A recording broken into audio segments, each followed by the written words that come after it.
All right, everybody. How's everybody doing today? Justin, how are you? How are my drivers doing? Everybody? Fantastic, Jeff. I'm here with Justin Navalle today, and he is my interim co-host for the day. Justin, you are the general manager of Courtyard. Now, your managing partner? Yeah. What is a managing? What is a managing? I got a little skin in the game. Managing partner. You've got a little skin in the game. So that means I'm part owner. Part owner. So you're able to make decisions and do cool events and whatever you want. Well, that's good, man. I'm glad to have you here. I wanted to start off with a little news today from CNBC.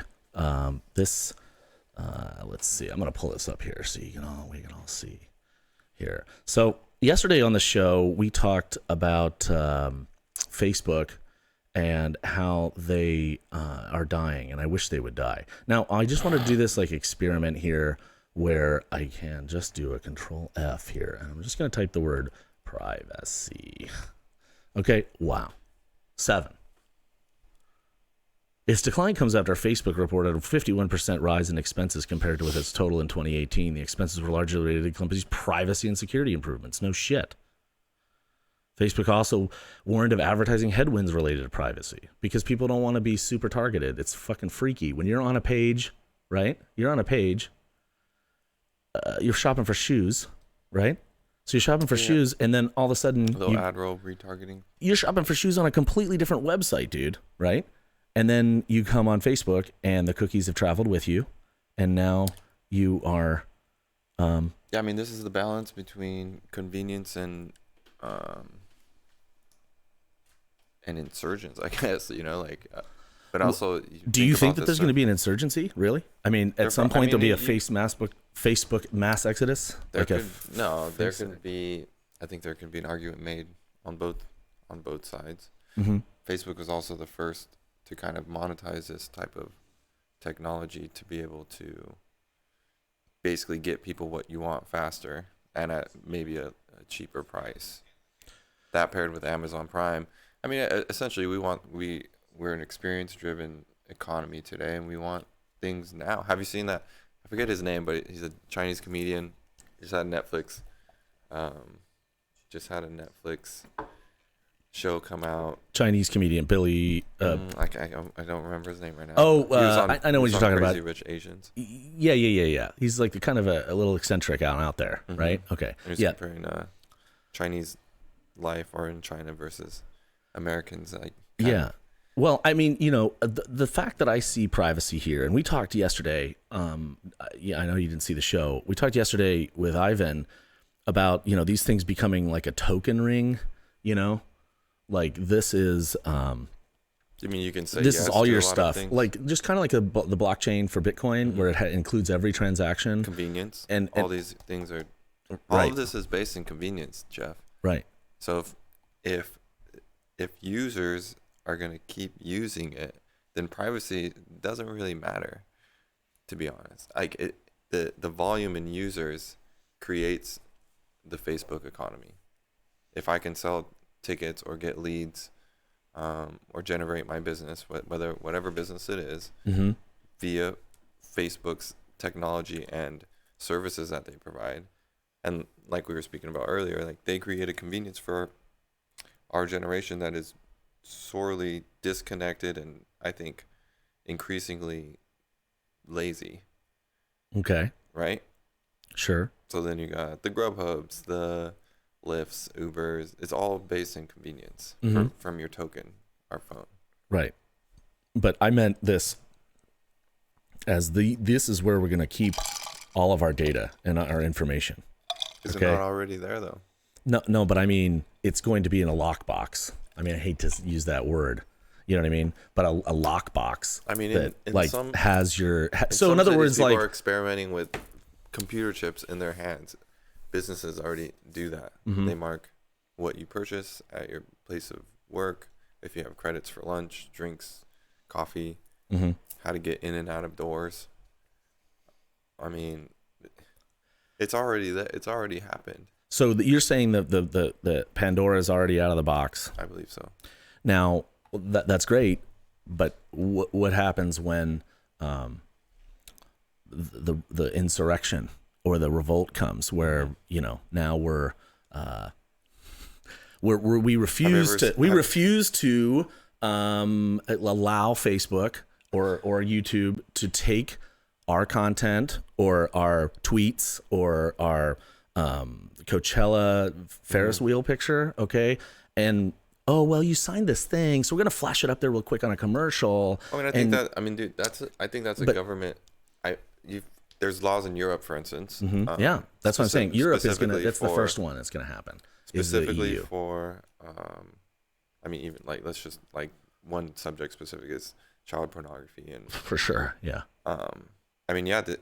That paired with the rate and pace of how fast technology has moved in our generation alone, I think and Facebook being kind of at the forefront of championing this new technology and service, convenience, whatever you want to call it. Right. It changed the life for so many good things, I think. Mm-hmm. And I think it's you can't discount all the good things, but at the same time you can't be irreverent about the new challenges that they're going to face, and obviously they have choices to make that reflect on their brand, whether it's allowing bots to have successful paid ads from Russia to influence elections. That article does discuss down here. It discusses things like where I read it here. They just said that they're $50 billion they just dropped with this 8% drop today. Okay, that's the worst day since 20. Well, that's good, but they're just saying, privacy on Apple's phones and Google's phones could hurt its ability to target advertising. No shit, right here. Okay, this is super critical, because what's going to happen is the manufacturers have already revolted. They've already said, hey, we can't, this little box that when somebody says, I no longer want you to target my stuff, the devices themselves won't even give them those cookies. Okay. Those things like we talked about with you shopping for shoes, and all of a sudden you're on Facebook, complete Zappos you were on, and now you're on Facebook, and all of a sudden you're getting nothing but shoe ads. Okay. Well, it's really frustrating to Facebook, I'm sure, when the devices and computers are just, browsers, as soon as Google just says, hey, you know what? Why are you, the worst offender of privacy, allowed to, on our Chrome browser, we're just not going to give Facebook any information. If if Facebook wants to pay Google or Chrome or whatever division that is, okay, and they want to pay them to allow that as a default, like an opt-in already, but there's an opt-out option that if you just go into the settings and just do it. Yeah. Once Google does that, and Microsoft. They talked a little bit about Microsoft in. I was looking at the Reddit comments of this, and down here, which are just toxic in its own right. But the idea there was that these guys are chatting and they're saying, dude, as soon as Microsoft and Google just says, Mark, you're making us all look bad with this privacy thing. You f up every day. You're messing up. Something new. Though it's because it's at the forefront of social interaction. Because I definitely have talked to people that believe that Google and Chrome is an evil corporation. You can think about privacy in those senses. Corporations are always going to be a little evil, but but it's not just Facebook as far as. No, I understand that, but Facebook is being flippant about it, okay? And that's the thing. They're messing up. They're doing stuff like this, like the 360p thing instead of the 720, and then I hit them up and they're like, "Oh, you were not part of our beta." But doesn't our internet services do that anyway, too? We have 2 services in San Diego that we can. Why would you be so asinine? Let me ask Facebook a question. Throttle. I'm not talking about throttling. Let me ask Facebook. I can give you a 1080p 60, 25 megabits feed, okay? Why don't you want to take it? YouTube can take it, and I'm going to go ahead and turn around and put this back on YouTube, okay? And I'm pushing everybody. If you're listening to this show on Facebook, which you are right now, okay, please Find turbo.fm. I want you to organically search for Drive Time with Turbo, okay? I don't want to give you the link because you're smart people. Smart people listen to me, okay? So you take it, you type Drive Time Drive Time with Turbo into the YouTube search, you'll find turbo.fm. Subscribe, okay? We were talking earlier, subscribers on YouTube are so critical. Followers on Twitter, super critical. Why is that? Because they constructed it that way. Because their feed is most recent and you get everything. If I subscribe to you, I want to see your shit. Okay? I talked about it yesterday and the day before. 4,000 people should be seeing this video. But instead, Facebook chooses to decide with great business plan, fantastic business plan, but they choose to decide what to feed you. How many times have you gone on Facebook? 46 freaking notifications. None of them have anything to do with you. There's an event in your area. Carrie posted a picture of Sam. Bob commented on Jeff's post. Like, Yeah. what? Okay, all that's doing is that evil stuff you're talking about in the guise of convenience. Oh, look, all this stuff we've curated for you. This is the stuff Facebook wants to see, or Facebook wants you to see. You know Or what I maybe mean? maybe they just are creating a circle like environment for everyone that has contributed to the ecosystem, so that because it's every year, or every 3 months, it's Facebook is favoring something else. Facebook is favoring this. We're going video. We're going story. We're going no text on the Podcast. photos. Gotta do we're going podcast. podcast, and then everyone changes their whole spectrum and strategy on how they're going to market their brand, artist page, restaurant, whatever it may be. Mm-hmm. But at the same time, people like. I was thinking about this I've been thinking about trying to like activate brands. I mean, you call it experiential marketing, but I don't really like that word. Okay.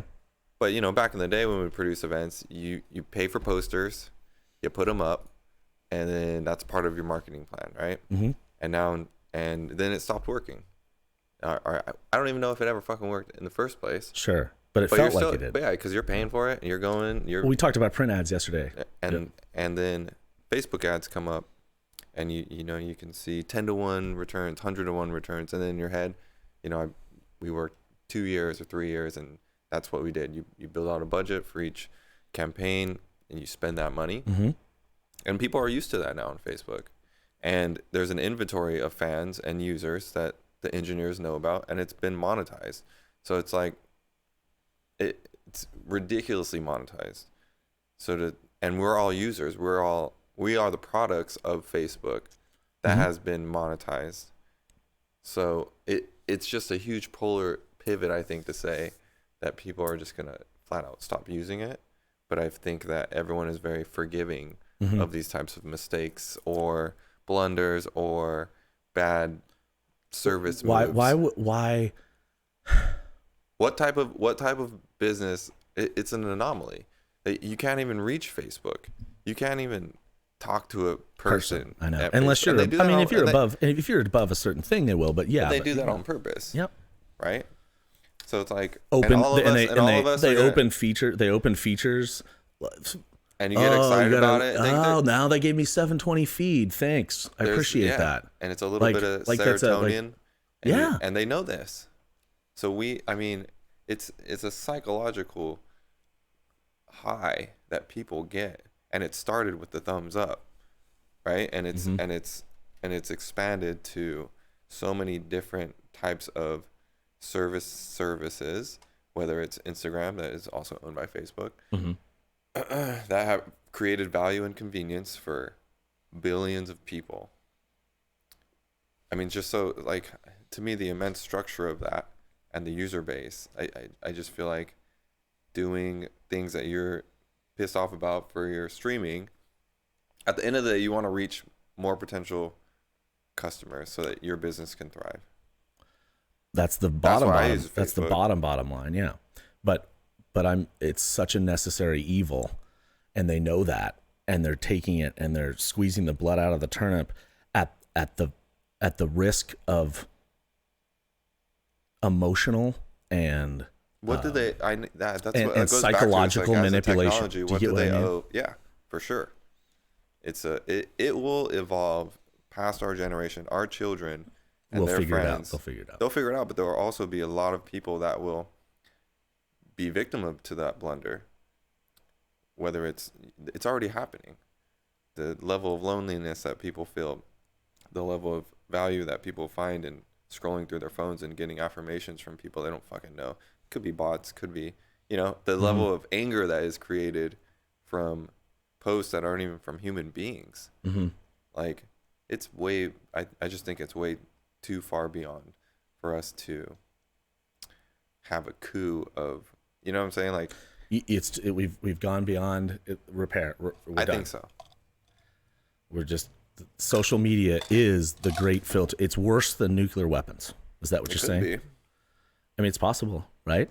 I mean, psychological and social welfare, censorship. I mean, these are things that We're are also like. not talking about the benefits of such a great, or Fine. Let's talk about some benefits. Let's talk about some benefits. And this kind of brings up the $1,000 challenge. Okay. Do you know what this is? This $1,000 challenge? But I like thousands of dollars. So tell me about it. Well, this actually is this is very applicable. Okay. So yesterday, Ivan and I, we talked very micro. Okay. And we got down to this brewery. Okay. And I tore the San Diego Reader, a new one. Okay. And well, they just happen to be the people that I victimized. Okay. Or that I am creating as a victim. But you're not going to talk about ad space on the Reader, right? Well, we did to a certain extent. But how much is an ad in the Reader? Do you put an ad in the Reader? I do not choose to put ads in the Reader. Fine. Do you put ads in City Beat? I choose to not put ads in the City Beat. Okay. Do you put ads in any glossy magazines? San Diego Magazine, Lux, none of my Riviera. businesses we do, okay. But I am part of organizations that would. Okay, but just glossy magazines. Okay. So the $1,000 challenge, you're already kind of there. Okay, in the $1,000 challenge, and I'm still putting it up to the Reader, and if the City Beat wants to join into it too, that's fine. I don't think the City Beat is. City Beat is not the same as the Reader. I get that. Okay. But are they still doing publications?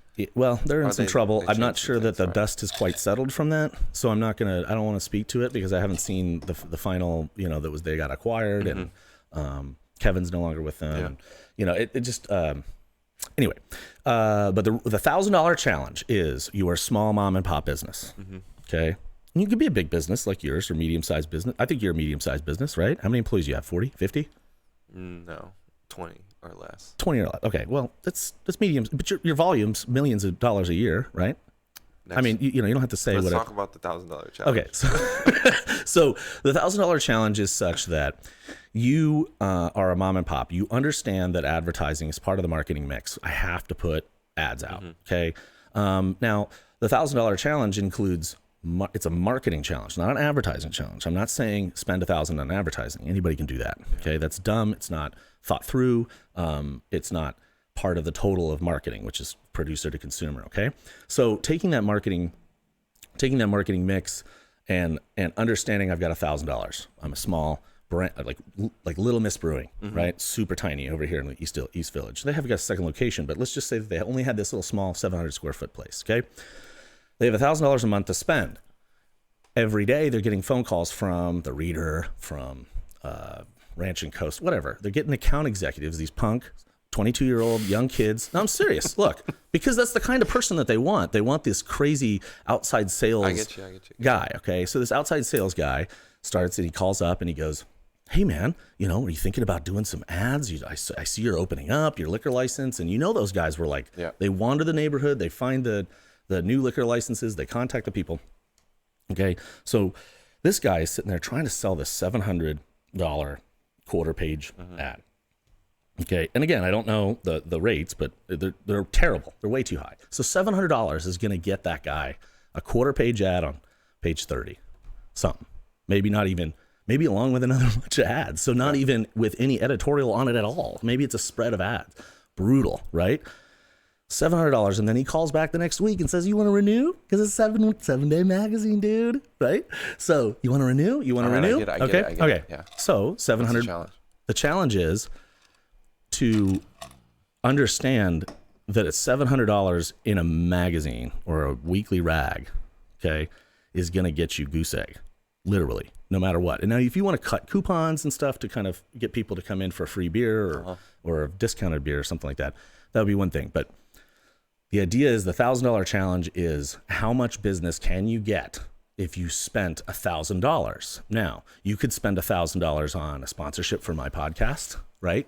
So you come in here and we release your new events and we discuss a lot of stuff. I mean, you get a residual amount of publicity just for coming on the show, okay, that costs nothing, obviously, but that's the kind of thing. Somebody's not thinking about that in their $1,000 challenge. They're thinking traditional media or Facebook or whatever. They're not thinking about their marketing mix for $1,000. They're thinking advertising dollars. They're not thinking, and yesterday Ivan was like, yeah, you could put yourself on a digital billboard, snap a picture of that digital billboard on the 805 and put that out to social media. Now the billboard costs you $1,000, but the tweet and maybe you have a video of you smiling out on the 805 with the billboard shining behind you, and that's really cool. That's vanity project that. So what's the challenge? The challenge is if you're the challenge is to spend $1,000, okay, on marketing, but and new avenues of marketing. Don't look at your budget, your marketing budget. You write it down as marketing, but you think about it as advertising. Mm-hmm. And the idea of the $1,000 challenge is to change and kind of break that. You could sponsor my show for a whole week for $1,000, and you're going to get right now, and it's brand new. You're going to get 1,500 views this week, guaranteed, and you're going to get a personal, and you're going to get clips. Think about, like, if I'm talking about something interesting or you talk about something interesting, you can clip that out of the video and put it in there. And I'm not saying this podcast is the only thing, but I think that looking at $1,000 and going, how much would I spend on advertising? How much do I spend on a photographer to come to my event? How much am I going to spend on a graphic designer to design design an ad well? You know what I mean? Instead of going, oh, I got $600. What's the best way to reach people? All right, 50,000 circulation on City Beat. Cool. That's what I was gonna say. So but that's objectifying those types of impressions, or it's in marketing. It's perceived value, right? So if someone makes you feel good, that's what a salesperson is good at. They make you feel like you're gonna make a choice. You're gonna make a marketing or ad spend choice, right?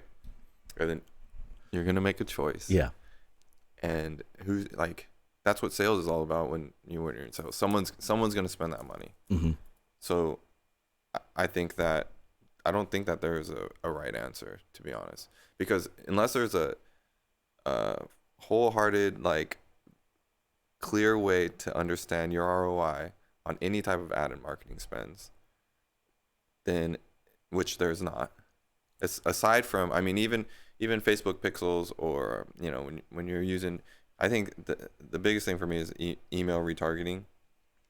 And it's very good, right? Taking the people who not only very good, it's objectified by dollars. Like, you can see transactions in sales, or through your lead funnel, for if you want to do a photo shoot and you're generating leads. So, I mean, I think that a lot of people are willing and know they need to spend money on marketing and advertising, but they also don't do the extra work or more painstaking work to understand your funnel, right? Mm-hmm. Because you can track everything from a lead all the way down to a closed deal for any business, mm-hmm. and the best businesses, I think, do that ridiculously well. Amazon is they drill down everything. Example. They'll drill down. That's what AdRoll optimized, like, call it 5 or 6 years ago, was this retargeting thing through Facebook. Use those as a tool with your cookie technology, and people would go to any site that they Googled. I mean, that's why everyone wants to be on the top 3 sites of Google for a search for, you know, a Homer Simpson cup, right, or whatever. So, I mean, that's a very smart way to spend ad dollars. SEO, or refinement of your marketing funnel. But for a small business, when you look at this, one, you convince yourself that you're not a marketer. You're a brewery owner. Right.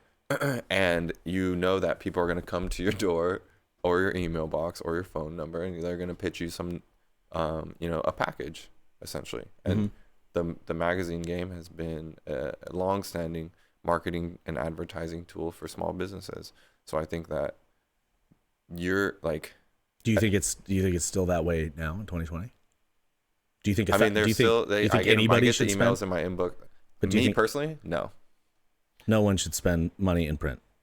I do not spend one dime in print. What about if you started like a coupon? No. Do you think coupons would be effective? No. For a free appetizer, 2 for 1, or? No. I would do a deal in trade or hybrid for a relationship, to build relationship with the publication. And that's how they end up paying photographers. So they'll get trade from Courtyard, hundreds of dollars of gift cards, and the writers, and because they don't have any money, and because they're not getting the $700. So as a salesperson, you're given this kind of like matrix to sell value, and it's intrinsically subjective. So if you have influence with said buyer, or you have a long-standing relationship with a restaurant group or buildings that are up everywhere, that's what I'm saying. That like everyone will err back to. That's what we usually do. That's what we we print 5,000 flyers and 500 posters, and we try to get them out, and we fucking hope that people come to my event, or like it's a tough to think critically about that over and over and over again. And I think with the changing technology, that's the challenge. So many exhausting. times it's painstaking for sure. Because as soon as the like the article said, as soon as the iPhone and the Android limit the cookies that are able to be transmitted cross platforms, okay, now all of a sudden Facebook is scrambling like, how are we going to get that revenue back? I mean, marketers that use those tools, I think, are very savvy. That's why you follow blogs. That's why you go to conferences. And at the end of the day, you have to generate sales to stay alive. And if you don't evolve, you'll die, like as a business. So I mean, to me, it's like a puzzle. And we from my West Coast Weekender brand to Daybreaker brand to Courtyard to It's Far Out, we're trying to generate leads we want to do more mural activations like around the country. Like you have to reach out. It's no longer like this organic, like we're gonna just like, you have to reach out to people that are experts in doing that part of business that you don't know how to do, and instead of like trying to do it your own, or like yelling at the moon and be like, damn it, like, because why doesn't print work? Or why don't flyers work? So and we've tried things, but whether it's we create videos with music behind it, and then it gets flagged, and then you have 10,000 real followers and 100 people see it for $0, and then you read and you're like, well, why didn't that work? Or we started doing the GIFs, and organically you're just getting. I think that was kind of fun for me, like the New Year's marketing, when we went having the minute post video going back and forth, and I don't like that cut, and I don't like that cut. Yeah, how many hours we're gonna spend doing? Like, fuck that, dude. Like, make me 8 3-second, and we'll videos. Put them out. Well, and the whole A, B, C, D test, I don't think people take advantage of that. Well, this is the thing though. It's like if Facebook, I mean, even from my Event Vibe days when we were doing 200 shows a year, and that's kind of where that marketing mix kind of came to, like, all right, I need to sell tickets, and Facebook is a new tool. And then it was really easy, and then Power Editor came through, and it made it a little bit like, where you had to be an expert in it, but you could still feel like your money was going places. But now in today's world, let's just use marketing and events for instance. That formula that worked 5 years ago is nowhere near as effective as doing that same thing today. And I think people, just like magazine print, will err to that because that's what they used to do, and you see your business dwindle, you see your tickets go down, you don't see your ROI. But I think the biggest thing is the user base. So if I want to produce an event that's jazz, for instance, or I don't know, pick a genre, something that is Facebook is not going to be as instance. Effective. Well, for jazz, EDC is not going to be as effective, or not EDC. for jazz, Facebook is not going to be as effective as, for example, an email list, or a donation to Jazz 88.3, or sponsorship opportunity because they're public. You know what I mean? But I mean, you also mentioned a marketing mix, and then also being educated about all of the stuff. That's what, like, when we were talking to one, you're like, when you say, like, if you are an early adapter to anything, it could be a great benefit, but you're going to have to make a lot of mistakes. The volume's not going to work. The YouTube thing's not going to work. Like, and figuring those things out, I think, are what creates winners, especially in this landscape. And then when I meet a young person and bring them onto the team, and then their skill set is, like, I will admit, I'm like old dude sometimes. Like, no, I don't want to do that. Yeah. Like, and then I see, the impressions change or sales change. I'm like, oh, that was awesome.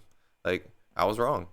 Let's do that. Let's do it all day. And then it stops working. You're like, well, we got to think of something else. And I think that we can't rely on any technology, especially something that is based on utilizing users like Facebook does, that you can't even access. That's what I'm trying to say. That's my ultimate.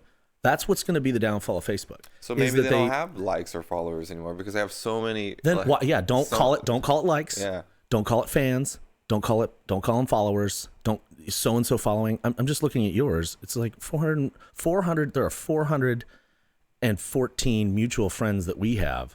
Okay, and at least 20 people would want to hear us talk, I think. Yeah, well, I'm a lot more than that.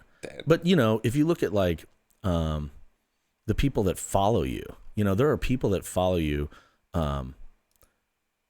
Your followers aren't necessarily your friends. So I mean, I have like 1,500 people that are just completely random that either sent me a friend request and I was too full, and they started following. Okay. Yeah, but think about the auspice of what Facebook was, though, and I think that there's, and maybe that's why, an Instagram or a TikTok or whatever new technology comes up for the next generation. So you can't go and, like, what was the Social Network movie? Yeah. Like, what year was that?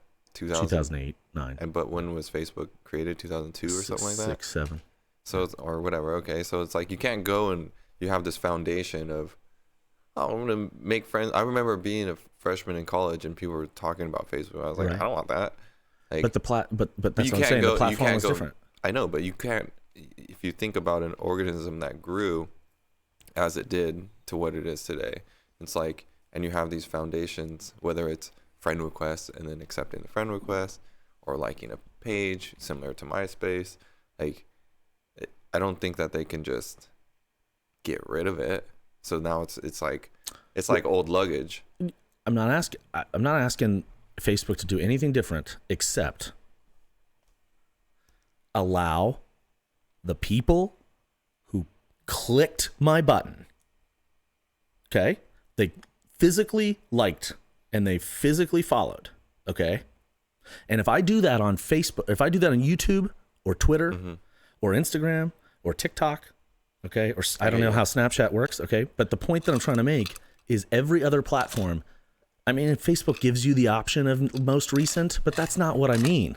I'm saying that if you're and we talked about earlier, the barometer of like, when are you giving Facebook more than you're taking, okay? And you as a venue operator, Eric Medina, everybody I had this week, okay, they are contributing content and sharing their lives and sharing that stuff, and many people are interacting with them, okay? So Facebook, with that interaction, because they've curated that action, okay, they've said this guy's cool enough to get 3 likes today.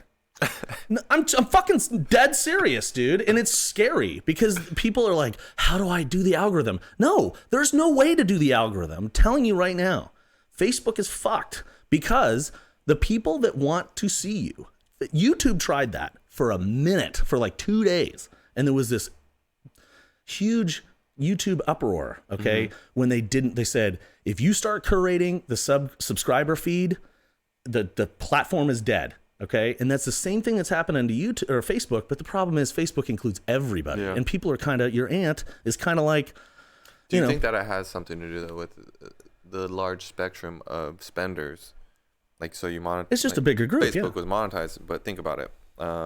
Like, even put it in us, like from West Coast Weekender to EDC, and imagine how much money EDC as a festival, as a revenue generating company would be spending on the same inventory. So Facebook calls your different fan bases inventories. Okay. So it'd be like they're going to take up all the inventory, and they have no problem budgeting that.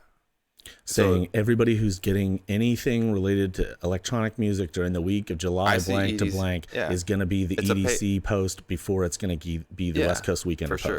Okay, great. But why can't you just give them both? If people follow West Coast Weekender and people follow EDC, because the high spenders aren't going to see the ROI. They want, right. They're paying more for the ROI. Yeah. I follow you. Okay. We are not talking. That's the thing. When is Facebook advertising to you? And when is Facebook serving you the content that you asked to see? It's a okay. free, that's what I'm saying. Like, it's a free platform. But it's no longer that. It okay. is. No, it's way bigger. It's a bigger machine than you think. People have to understand though that in no way do they owe you or I a service of any. If I pay, that is incredibly no longer.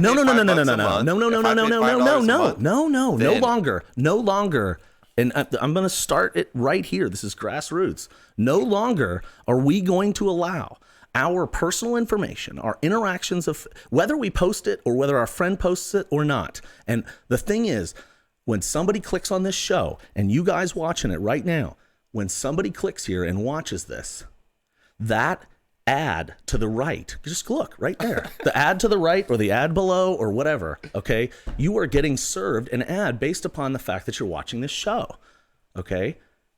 This show is making fucking Facebook money. Where the fuck is my money? Do you understand? And see, that's the thing. Your Instagram has 15, how many followers you got on Courtyard? On Courtyard? I don't know, 20,000. 20,000. 20,000. That should be free. It is free advertising for you, and that's kind of where you're thinking, right? Okay, yeah. But you can't guarantee that 20,000 is going to see somebody see the light of day, even the dark. And I talk about getting out of the darkness. Then everyone spins their wheels trying to create this new type of content when it's not gonna happen. It's not gonna happen. I can sit here and grind my wheels, and until you guys, every single one of you, I see you right here. Okay. I don't want to call out anybody personally, but I got a lot of people here watching, okay? You have to go to YouTube. You have to type in Drive Time with Turbo, and you have to subscribe because that's the only, because I'm going to leave this shit. Can I do that right now? Yeah, do it. I'm going to leave Facebook eventually, okay? If you want to keep hearing this show, you want to keep coming on the show. I love the name, by the way. You know, yeah. It's because people are crazy. They're literally watching me while they're driving. I guarantee you. They got it right here. They got it on their little thing, and they're like watching me as they're driving. But please don't do that. Just listen. It's fine. It's why it's got good quality audio. So let me ask you this: if YouTube decides to go curated, then what? The problem with the problem with Facebook and the problem with YouTube. Nice. Here we go.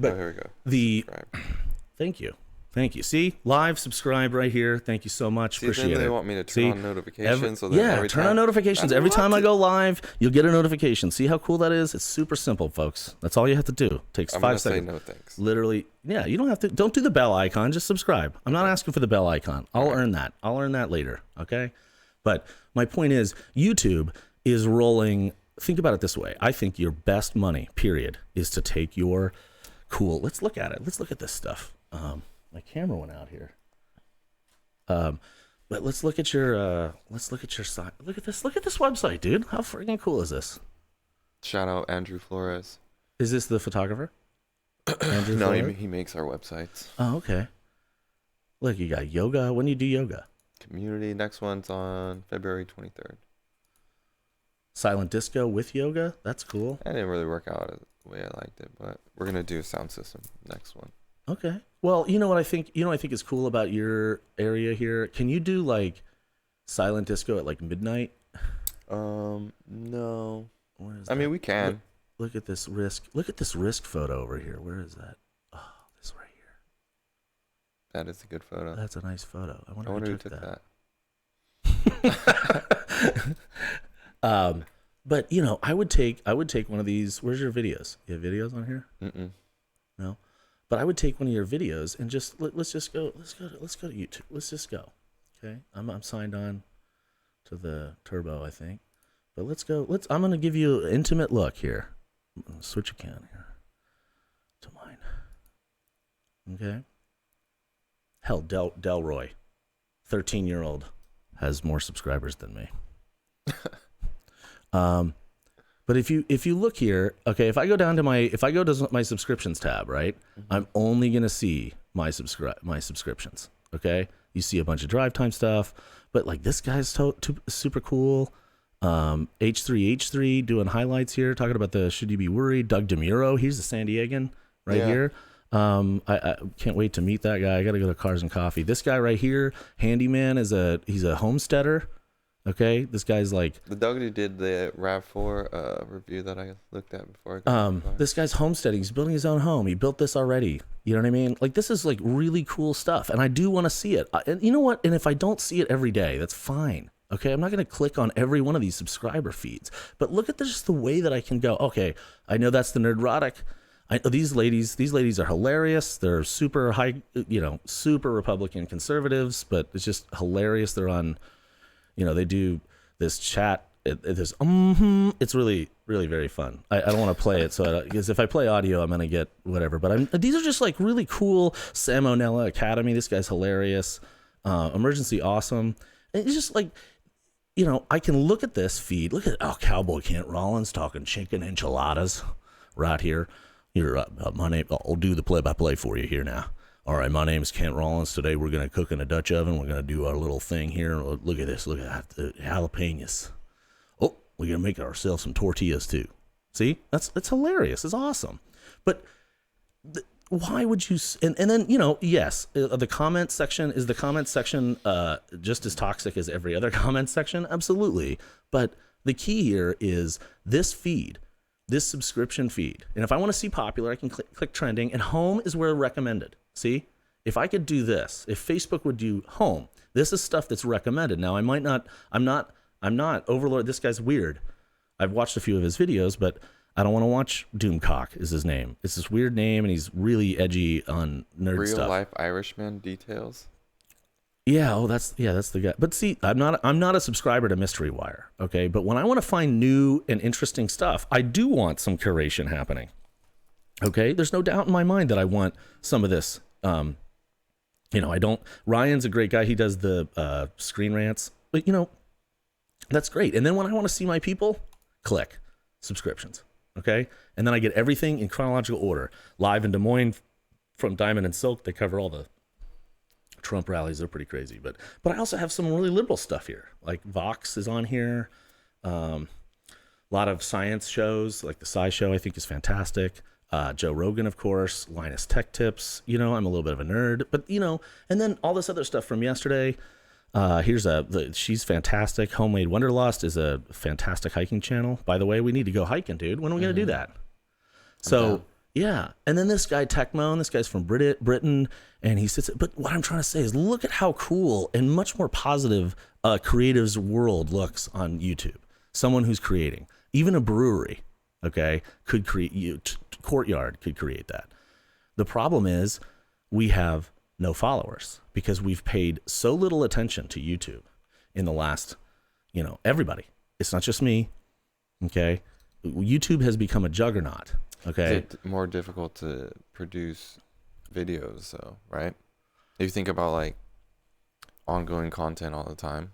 I've definitely evolved or kind of shifted or pivoted towards this less is more approach for marketing our brands. And that's a difficult thing, like having worthwhile content that is produced and looks, sounds, and is watchable. Sure. Basically. Okay. Well, let's look at one of these guys. Okay. This is Cars and Water, which this guy's Red Hot Nickelball. Okay. All this guy does is heat up a heat up a nickel ball, okay, and then put it on stuff that his fans require, okay, and okay, it's hilarious. All right, this guy's got almost 1 million subscribers down here. Okay, this guy's been around since the dawn of the internet. Okay, but some of his videos, if you look at here, we'll go to now. Okay, so now we want to go and we want to subscribe. You can just click the subscribe thing. I'm already there. Okay, but if I go to videos and I go to their most popular or whatever, go to videos and see if there's sort by. Let's sort and most popular. This dude did this one. I'm sure you've seen it, and people probably freebooted it. Okay, red hot nickel ball in water, nice reaction, and the floral foam. But this is the one that you saw back in 2012. Okay, this guy, all he does, and if I turn the audio on, it would just literally be this guy dropping this in, and it goes. Here, I'll play a little bit.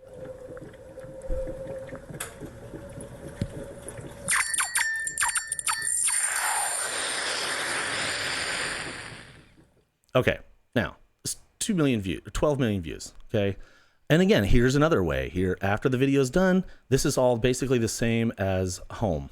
Okay, where it's a recommendation, and you can get this. Casually Explained Reddit is hilarious. Came out yesterday, 2 million views. Okay, this guy just does, websites in the world, and crappy video. And there's someone who's been there almost every day. So yeah, it's well written.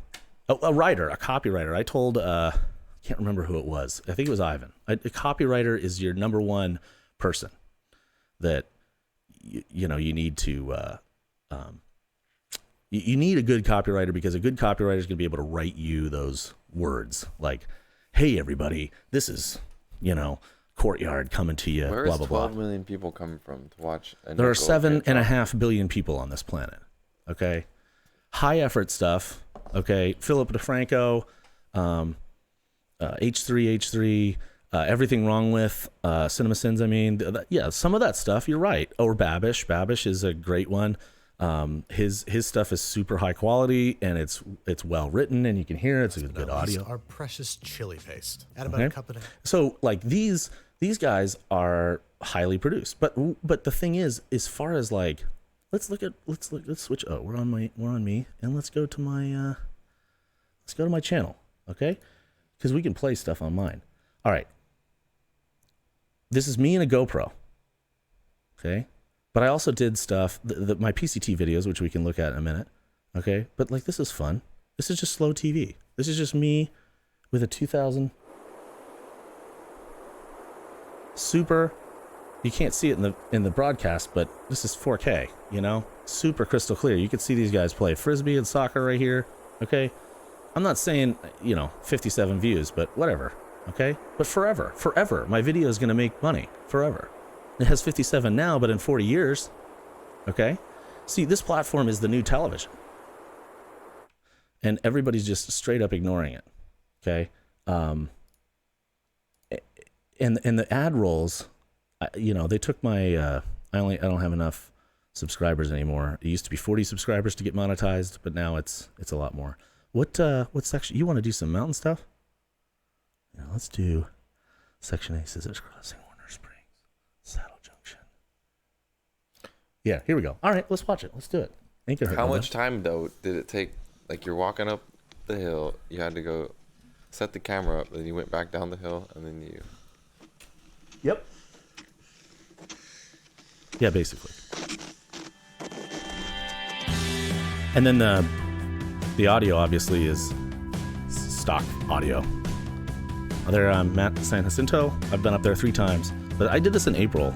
So I took the tram from Palm Springs. Palm start Springs walking? Aerial tramway. I'm gonna take this on the back side of Idlewild because I need to move my car later down to San Bernardino when I come down to Big Bear. So this happened to be the best logistic possible way. So I'm gonna take this up and take a trail down to Saddle Junction and join the PCT.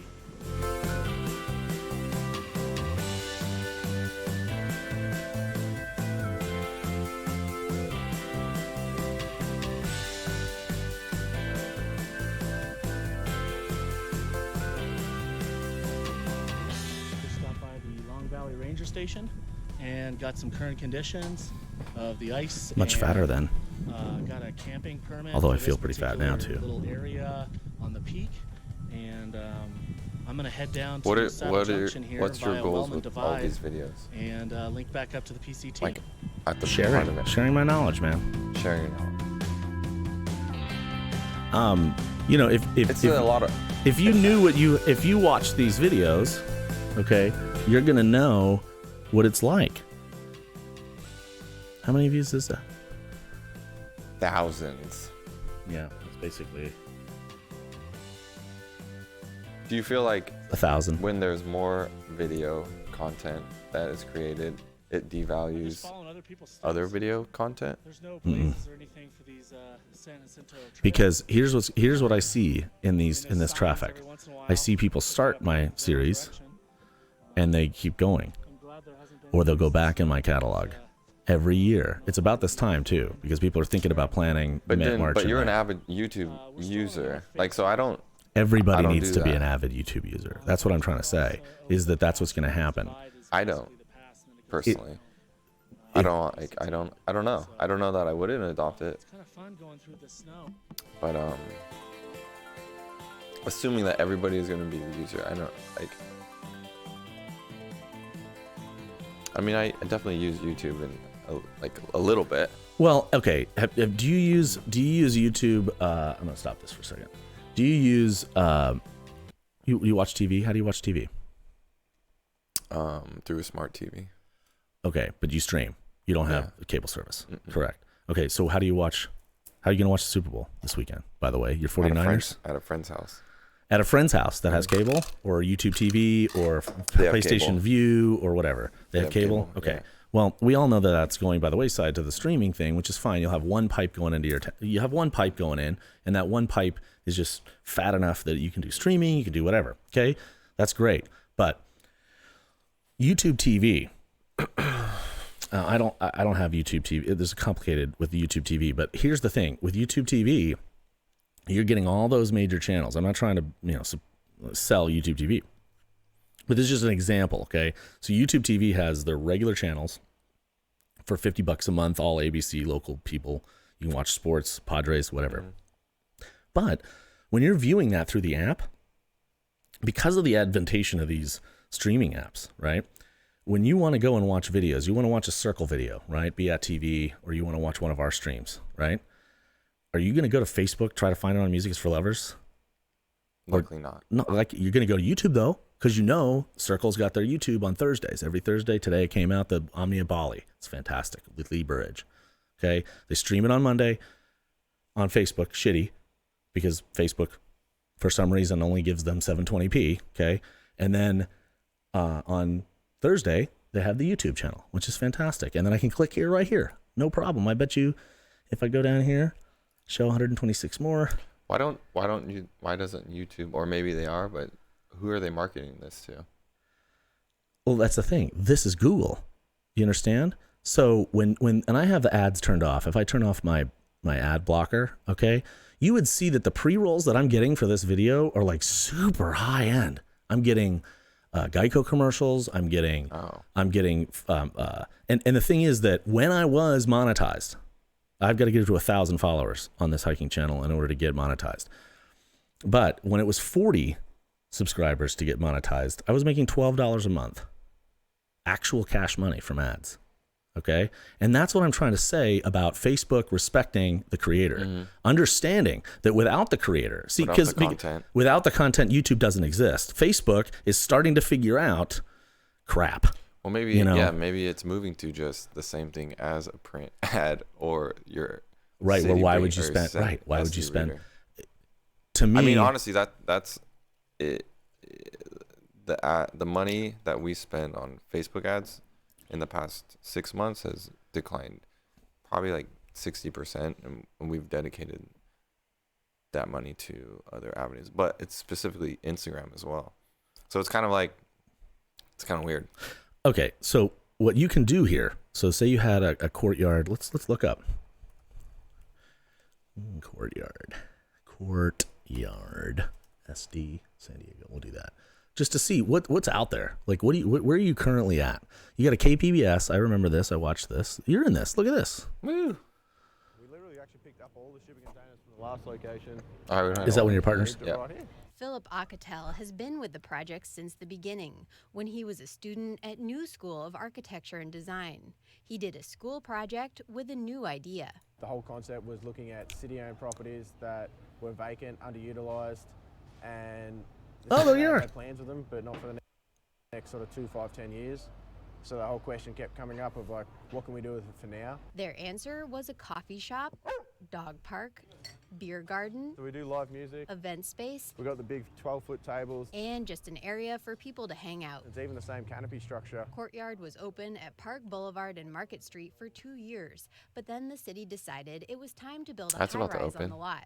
Yeah, that's So they cool. picked Is that up the East new Village? I just Shipping did a hard hat Market. tour of that. Luckily, the park structures are made out of shipping It's containers. a 33-story An easy apartment relocation complex, was the UCSD park's extension. original concept. Oh, very It's cool. really That's nice. the beauty of being able to use these portable modular shipping containers that literally people can. This is a fantastic throw on the back of feature. the truck, move to a new Yeah. spot and Why And is it this has, not? like, Why is this not on your 7 website? RVs. rock and roll. The new space is I don't about know. half the size of Should the be your old lead one video. at around You should be 11,000 right there, square smack feet. dab. But general manager Justin Navalle says he's not worried about downsizing. I think it's actually. I'm not trying to call you out benefit. on your marketing mix. I'm No, just no, saying, you know, when I go to our Courtyard, own this is fantastic. I want to see that, but that should be too big, and we're not really center, going for those whatever, huge or artists. whatever. We wanna Where's your try to regular find standard? Do you have a really regular quality standard, music, and there's a lot of local video Video? that's that void. just Courtyard? Honestly, it's gone back to the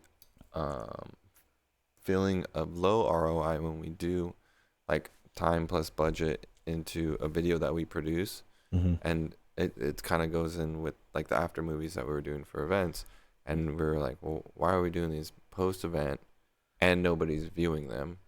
Right. Or, and also, I mean, you need, like, as a marketer, you should have a strategy from A to Z as to if you're making this content, Where is it going? yeah, how's it being distributed? And What's that's the strategy? Well, and that's what I'm saying with these after movies. The after movies, I think, have to be pre-rolled. Like, you have to pre-roll those ads. You roll it as an ad. So when I click on Henry Pope at Courtyard, this is some random dude, cold cut or whatever. He happened to do one with, I don't know, whatever, with his iPhone 2 years ago. Okay. But when I click that button and my ads are enabled, when I click this button, that your ad should roll on everything that's even mentioned Courtyard. And you can target that, obviously. Okay. And my full intention, my $1,000 challenge is to take these highlights from this podcast. Okay. Take really good segments like ours, maybe just 10 minutes or whatever, and put that segment as an ad, to get people to subscribe, literally, because the subscribing, you're adding value, not asking for anything. I'm not asking for anything. I don't want you don't have to follow my show. I just want you to subscribe. You don't have to like my video. You can dislike it. You can comment and you can tell me I'm an asshole. Do you feel, though, that using Facebook as an example, when having a lot of likes, before there was fabricated likes, it created value? Likes used to mean something. When So somebody a lot of liked, when it was a put fan energy- page, when they called it yeah. a fan page, that was your fans saw almost everything. But I then guess they as said, oh crap, we can extortion. That's what it is. It's fucking extortion. As a commitment standpoint, though, for marketing and being able to continue that, You did all What that did you- work. You yeah. did all that work to get those 40,000 people on Facebook. You got all of it. Okay. But I guarantee you, okay, that if you take maybe they that saw it and it was 40,000, like, wow, there's too many. there's likes too going many. on. Yeah, there's too many following 40,000. accounts. How dare Courtyard have 40,000 followers and we're not extorting them for their viewers to see their own content? Do you get what I mean? Facebook or YouTube is not going to extort our subscribers. Do I mean, they I have hope like they a don't. mission or Don't be evil because it's Google Alphabet. I mean, my point is, if I'm going to pick a devil, okay, I'm going to pick a devil. I'm picking YouTube. got it? And here I am, ironically, and people can call me out that I have to. Facebook is so bad at converting to YouTube. I'm almost using this as an example. Okay, you just subscribed to me, and now I have 4 subscribers or something. Okay, how do I have just 4 shows I've done this week? And according to Facebook, 500 people per day saw that broadcast. Okay. Organically, didn't put any money into it. Evidently, 400 people. So 400 people either hate me, okay, or there's not really 400 people, and it's just the 2-second scroll view, okay? And that's what's happening, is Facebook is also completely fucking lying about your viewership. So you made your decision. I have made my decision. Here I am taking this video and putting it everywhere. You have to literally, that's why I said on that post, I said just put it on all channels. It's everywhere. You want to find it here, YouTube, Facebook, and on turbo.fm. And those are the 3 places: West Coast Weekender, the Facebook page, and the YouTube page. You have to do all of them. Now, when it comes to boosting, right? Or having any type of spend strategy. Right, but boosting a video, boosting this podcast, for example, boosting this podcast on Facebook, yeah, it'll get me more likes. Yeah, it'll get me more views. But what is my ultimate goal? My ultimate goal is to convert to YouTube subscribers.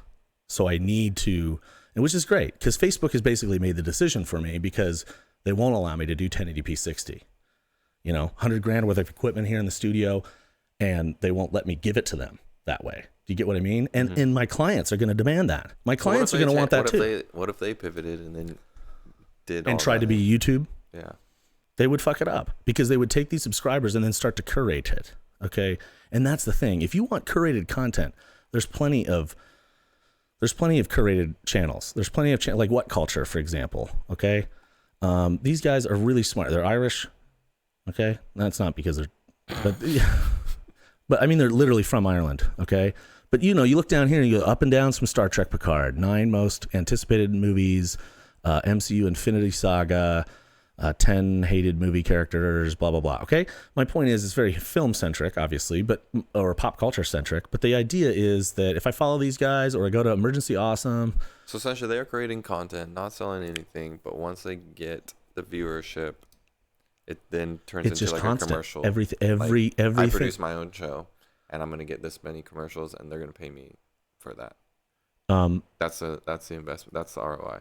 Right. Well, so let's look at let's look at bigger channel. Okay. Let's look at H3. Okay. These guys started 3 years ago. Now they had a huge H3 Productions. Let's go over here. I'm subscribed to them too. So H3, 6.6 million subscribers. Okay. These are curated, or these are videos that they do that are, here's the video of their kid. Okay. Where they stand. This is a traditional, what you would consider a YouTube video, right? You are broadcasting yourself. This is how YouTube started. Philip DeFranco, these guys, etc. Okay, but they have realized that what they really desire is to do this podcast, because they love talking about a bunch of stuff. Okay, and so these things are 2 hours long. Okay, where's my videos right here? So what they'll do is they'll do the long form, wherever the long video is. It's weird that they don't have this structured this way. Or is this the highlights? Oh, crap. I'm on the highlights channel. But the highlights channel, let's go to there we go, H3 Podcast. Okay, so this is just the podcast, okay? And if you sit here, this is 2 hours, 5 minutes, okay? And they're talking. It's the same kind of quality as this, blah, blah, blah. They've got a producer, a sound guy, and intern, so they're a much bigger channel. But if I scroll up here to their break time, and where they specifically, right? So they'll specifically go, let's see where their break. So when they go into their commercials, you can see clearly that there's a bad example. Okay, see, so this is their MeUndies /H3, okay? So they're literally, this is a sales. Buddy band, so you can match with your pets. This is a sponsor. Yeah, it's like how okay. This is what's going to happen on this show as soon as I've got a following. Okay. And so the idea here, but it's very clearly, Howard Stern's the same way. Okay. Howard Stern stops in the middle, and they all stop in the middle and read. Okay. And so the idea here, I don't need to do that yet, because I got to earn it. Okay. But my point is, it's very clearly an ad. Okay. It's delineated. So, that's the only way. That goes back to the whole, like content is the advertising. But at the same time, print used to be content. And that's what people are selling. There's a system for that. They were selling the journalism. They were selling the stories. So objectifying paid for them that is, to report that. You get your followers, you get your views. You can objectify that, and you would be selling that space. Just that's what I'm saying. Like, but that's part of the $1,000 advertising and marketing. Somebody's gonna buy. So I mean, yeah, I get what you're saying. I mean, that's the $1,000 challenge. Let's look at stuff like this. I bet you. I mean, these guys are massive. Okay, they're probably $30,000. I would gather. So you want the product to fit 30K per show. They're probably getting. Okay. 30,000 per show they're probably getting for some of these sponsors. Now, maybe it's not per show. Maybe they'd have like 3 sponsors for 30K that's a month long or whatever, okay? But the idea here is that super valuable stuff. You've got some of the most popular people, even a reasonably small guy like me. No, I'm just saying, look, I'm not trying to sit there and sell it to, I mean, I am at the same time, but it's like a sponsorship for your event coming up all this week. If you had something coming up Friday, and then there's a way to direct link to the event page now through the Facebook live feed. I could put a little live, say, hey, come to this event. Okay. And I only do it in the middle, and I have a read. I read some copy. Okay. That says, all right, this weekend we got Courtyard, we got Doc Martin, blah, blah, blah. Okay. Click below to get the link. Okay. And then you can take that out of my podcast. You know, that's what I'm going to include in my sponsorship. You can take that clip of me reading it, and you can sell it as a pre-roll here. You get what I mean? And so the idea is that your content, when you're creating this content, you're creating the content to be the advertising. And the content is part of your marketing mix. And I think a lot of people, like even a little brewery, snap a picture of the new beer, okay? Have one of your bartenders pour. I mean, we're just talking about iPhone. And you were talking about production. Hey, does the production value have to go up and up and up? And I'm like, no, not really. You know, a little YouTube, you just, you know, film the guy pouring. Well, I mean, so this is also for the viewers, you know, to understand how simple it is. And then you put that there with some graphics, you know, an iMovie. You know what would be helpful for that is doing that in a case study basis. This is the case study. Yeah, but you don't have a product. This is the product, the show. But you have to have a product like the MeUndies. Sure. Oh, you mean a sponsor? Yeah. A sponsor for my product. Well, I mean, comps are, I think with any new idea, not having comps is a huge challenge, right? So objectively, let's use the reader, for instance. They physically print X amount of. And they sit in the grocery store on a shelf. Sure. But in a table sense, when we're sitting across from each other and I'm the seller and you're the buyer, that's tangible, right? So to kind of subjectively pitch something that's a new idea that at the end of the day, we want to generate revenue for my business, right? Like you have to have comps. You have to have things to compare. You have to have case studies. And I think that even if they are subjective, I mean, you look at some pitches that I've done or been a part of, 9 million impressions, like all these types of things, like to understand that language with companies, whether it's MeUndies or Corona or whatever, like that's how they establish KPIs, like key performance indicators. And that's how they go back and tell their marketing firm, like or marketing team, that this is creating value and this is how you create value. Right. I think I've had I'm taking a seminar, online seminar about this specifically for sponsorships, and kind of trying to, there's formulas that people use. There are, you know, different rhetoric and words that people use that I'm not familiar with, because I think that the activations that we do create value, but to be able to intelligently create comparables, just like guy from the reader that's trying to pitch $1,000 ad. Correct. You also have to have that, and as someone that is a buyer in marketing or ad spends, they are going to spend the money on something, right? The $1,000 challenge. You have $1,000. Where are you putting it? Yeah, I mean, that's what I'm saying. But competitively, you have to create more value than your competitors as an ad seller, right? So I mean, I would suggest trying to have some sort of case study or comps. Well, you keep coming back to advertising. You want people, like, to monetize this. We're going to create awesome content with intelligent people, and people are going to want to hear. Hopefully. I mean, I think that you can accomplish that. Yeah. And you find your niche community, and you identify your demographic. But from that, you have to figure out how to objectify that value for said sponsor. Mm-hmm. Right. Right. And the idea there would be very simply, okay, once there's some real analytics, okay, of viewership, okay, and you have a call to action, and it's a new function on Facebook and YouTube. You have a call to action at the bottom of the screen. And you have a link also, and it's clearly an ad, and you say, hey, listen, I got to talk about my sponsor today. My sponsor is Courtyard. These guys are just down the street. Fantastic. Their happy hours 3 to 6, blah, blah, blah, 2 for 1 beers or whatever. I don't know what that is, but I don't know what your happy hour is, so I'm not, they're not a sponsor, but I'm just saying. But do you see what I'm saying? Like me saying that, like literally that, okay? And then I chat with you about, hey, what do you got coming on? And blah, blah, blah. And you turn your guest into, well, that's, Bill Maher came out with a new book, right? Same week the book comes out, he's on Joe Rogan. And he's on Jimmy Kimmel. There's an obvious idea to push the book through organically talking about the book without sponsoring the book, okay, or recommending the book. But then there's the daily thing. You can put an ad, this whole area here, folks. I mean, this whole wide area is available, I mean, I'm going to put a drive time thing here, hopefully. But, the idea there is it's just,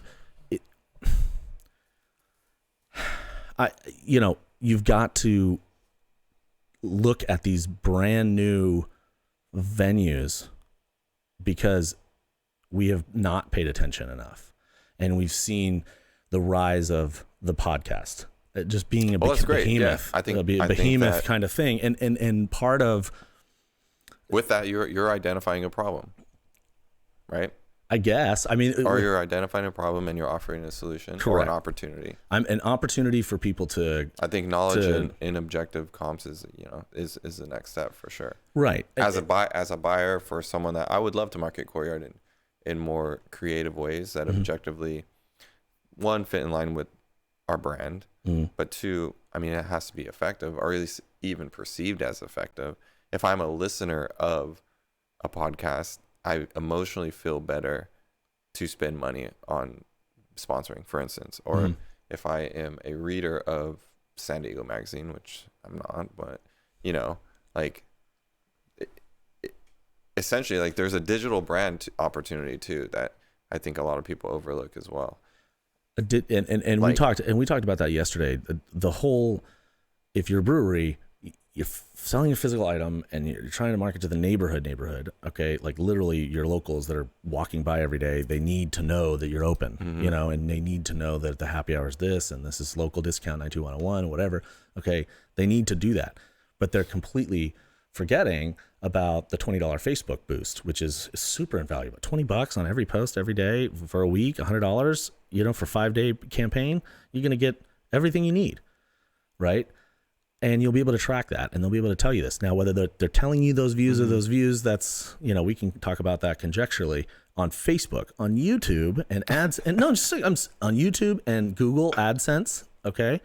Those guys, Google is in the advertising business, period. Okay, that's where that's the search was made same thing. This podcast is made to get sponsorships. Okay, this and to spread my opinion and talk and find great people like you. And I really do appreciate coming on, because I think, there's this whole middle market of, I can watch these guys on TV, but these guys, I'm not Joe Rogan. Why am I trying to sit there and make myself Joe Rogan? It's not going to happen. I'm not going to get Bernie Sanders on the show, okay? But I can get you, I've thought and about you're that interesting. a lot, actually, lately. There's a whole missing thing, and it's the same thing with what we're doing with the broadcasting. When I have Jimbo on or somebody, that's doing music for lovers, or your stuff from New Year's I showed with Eric the other day. Those broadcasts, they're going to live forever, and we have to think super long game on this. But at the same time, those broadcasts, you're able to cut everything you need out of it. Okay. What would be great to that too? I mean, you can use that as a comp, but because I mean, and I'll be honest, in my head, when we do produce something like that, even if one part is ego, like I like seeing my own product, of course, obviously. Yeah. But if I was presented with that, which is great content, with an objectified, even proposed budget or proposed project management of how we would roll this out through YouTube. Right. And if I saw from 0 to 50 subscribers or 10, I'd be like, oh, like I'm listening now. But Right. in my purview, from what my responsibilities are and kind of what I'm focused on, I'm not as, I don't know, I'm not as sold on it. And I think I could be sold on it more by basically completing that circle of saying, I agree that it's great content. I think that, honestly, I think if I put it on YouTube, no one's going to watch it. But I think that there are ways, and I don't know what these ways are, for people to see that. But to just say it's YouTube and people are going to look at it if you subscribe it, like that's hardly a strategy, right? Well, that's where the hashtags and I don't like. Well, but if you have I think that there's immense if you value have in Wolf that, and Lamb, right? If you have Wolf and Lamb, and we're gonna post that 360 video, and you have Wolf and Lamb, and you're like, you tag Wolf and Lamb and house music, deep house music, techno, all that stuff. The Wolf and Lamb people, when they go in and type Wolf and Lamb, okay, into, understood on all those fronts, Jeff. I'm just saying. But and then they see. Let's do Lee Foss, right? We should do a case study on it.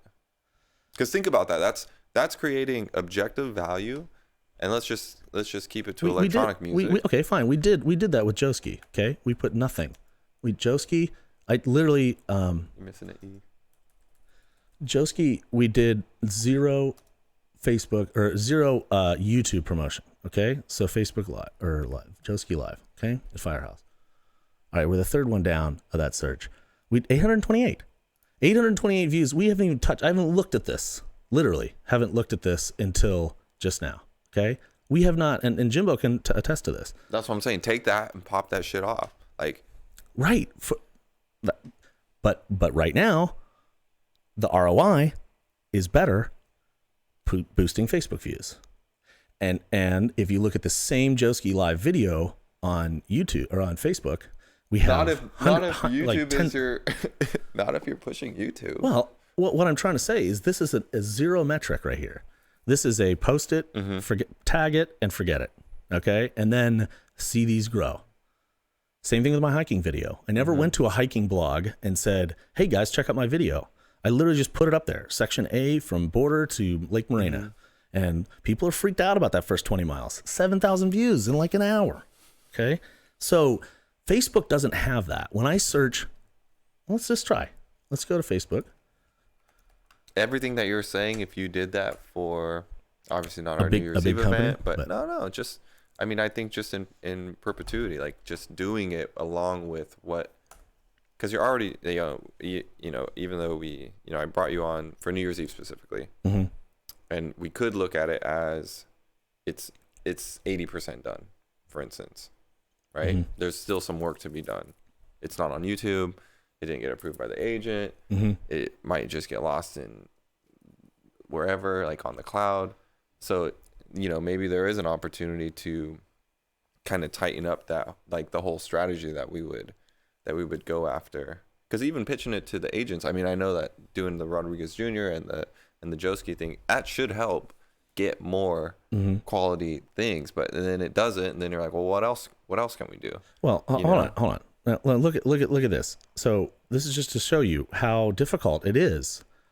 Okay, I typed in Joski. This is nice and simple. Okay, typed in Joski, and then I have to, if I click all, I get the correct page, okay? And if I scroll down here, you get Jeff Corrigan. Not gonna give Joski a like. Okay, you get, am I not liked? Oh, there we go. Sorry, Joski. So here's this world premiere. This is what I posted. Okay, it looks like we pushed it on through YouTube. We sent it that way, but if you look at the live stream. But anyway, my point is, it's a difficult video to find. Now, if I type in Francesca, can't spell.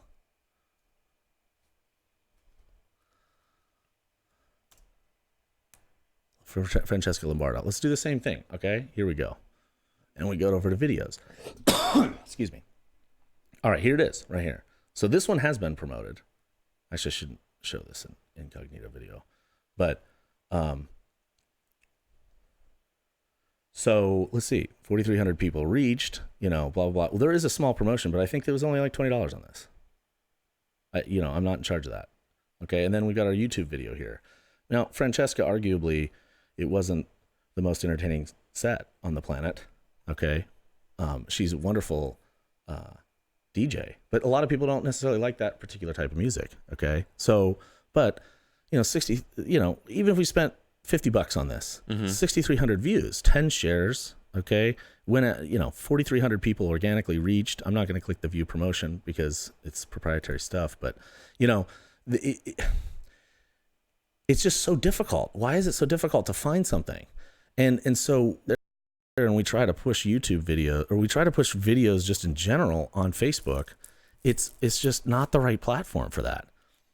And even photos anymore, Instagram is where to go, right? Even you were talking about IGTV earlier, and you sit there and go, oh, okay. But ultimately, this conversion is to sell ticket. Well, and if we look at the option 4 video, which we just released last week, which is fantastic. Okay. I love this video. All right. Sunset video. All right. And we click this, lots of shares on this. And if we click this video, same, pretty much. Okay. But you see a lot more engagement here. And I don't think we didn't boost it at all. It looks like, okay. So we didn't get the people reached. Okay. The people reached, that's where you're getting that from, people reached, you're getting that from your boost. Okay. That's why it was 4,300, but it's a more interesting video, obviously. Sunset. It's crazy, cool looking. Okay. And you got only one share. This is on Love Life. So actually, if we go to the other one, we might, if we go to the actual Music's for Lovers. But my point is, this is super invaluable. And it just costs, and so you hire me, right? I mean, I hate to be like a real world example here, but if you hire me for this boat, okay, that's why Jimbo's such a genius. You hire me for this boat, we do the party, okay, we film the whole thing. If we want to cut little segments out, little tracks, maybe it's a really popular track of his that option 4 wants to push, right? And we cut that track out, that 5 minutes, and then we put that on YouTube as a highlight. And then we tag that track, and then of course because it gets copyrighted, and that's the other thing that's really cool. The copyright is not something to be afraid of, because if you have this got 5 tracks. This particular video has 5 tracks that were flagged for copyright. Okay, and I'm gonna stop this so don't have the bandwidth tying up. But so if we had 5 dings on YouTube. Well, that's great though, because when somebody types in that track, that's going to pop, our video is going to pop up if somebody's looking for that track, because the record companies have figured it out. They no longer battle. This is like literally in the last 2 years. They don't battle. They don't block anything anymore. I used to get blocks every time. Had to go back, edit the video, put it back up. Okay. You get blocks for big stuff like Madonna, your New Year's party with Michael Jackson. Okay. But it's just still good. I don't think the Michael Jackson will block. Actually, it might block on Facebook, but not. Surprised he played that. Not blocked on Facebook, but maybe blocked on Facebook, but not on YouTube. Okay. So when somebody types in "want to be starting something," okay, they're gonna get your video, and then it doesn't matter if they click on it or not. The key is that it's there. That if they see, oh, Danny Days playing Michael Jackson, click. Do you get what I mean? Danny J's Michael Jackson? I never thought in a million years I would see that, okay? So then you see how YouTube, because it's from Google, and because their entire basis of operation starts with the search, and the reason I don't do links on this show, if somebody wants to find the courtyard, I want them to find it organically, because that gives your page rank even better than if somebody directly goes to turbo.fm, okay? If they search for turbo.fm, or search for Jeff Corrigan, or search for JNav, stir crazy, courtyard, deep end, but if they search for those things, it's going to give it so much more power, and I think that's the ultimate downfall with Facebook, because it's so difficult. That's the cool. I think that's the that's the incomplete. You have a whole new strategy that should be taught And I think that, well, I think so. That's what the show's for. And I can take these, and that's what I'm trying to say, is I can generate this content like a little really like organically. Gary V vibe where you're sure, but not as douchey. Yeah, absolutely. So, and not as incorrect or telling you people. should make your own belt. Let me be very clear with the Gary V's and the pyramid schemes and the you can do it too with the Lamborghini behind kind of guy. Okay, let me be very honest with you. Business is tough. White boxing stuff is not going to work. Drop shipping, all that stuff that they talk about, all that stuff. Everybody's already been doing it for hundreds of years. Okay. This show and what I'm doing like my VR is not reinventing the wheel either. Yeah. You come to me with a VR idea and I'm like, oh, you mean you mean what they've been doing for years? So I mean, I didn't mean to crush you that day, but you were kind of crushed. Fine. You were kind of crushed, dude. I had been thinking about that idea for a minute. So my whole thing is that the gurus, that's a different ball game of kind of that's a machine on its own. Okay, that's a different type of marketing. Okay, it's like Inception, dude. It's kind of like that. It's kind of like we're talking about marketing things. I don't have the answers. I don't. Yeah.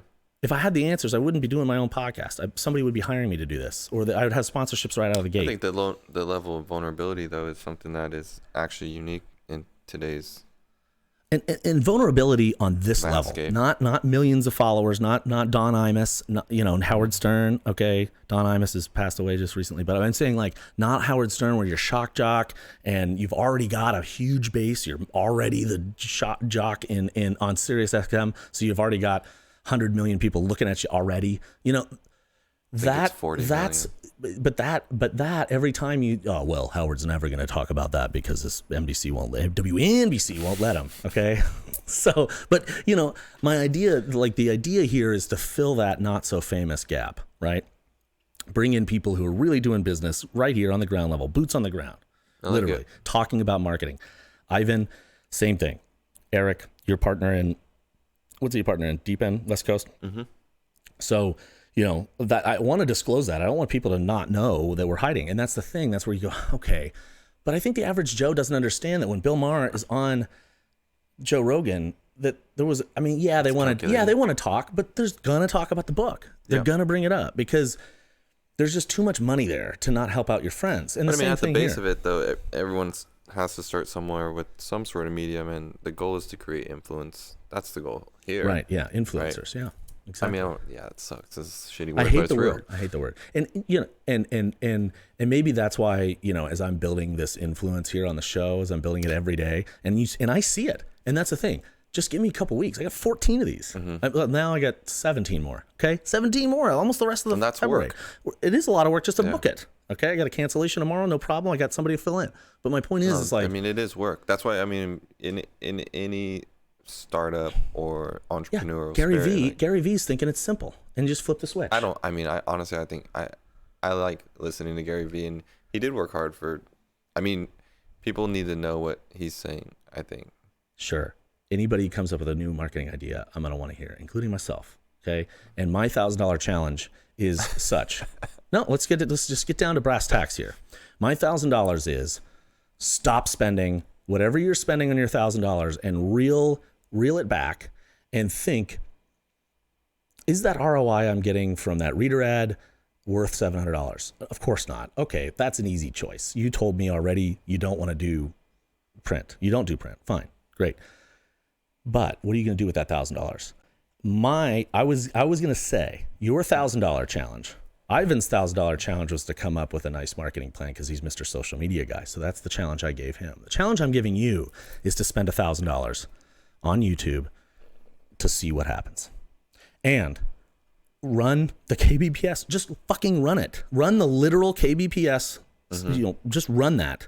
It's commercial. It's public. Okay. I don't know what your agreement with them was, but find a video that you have rights to.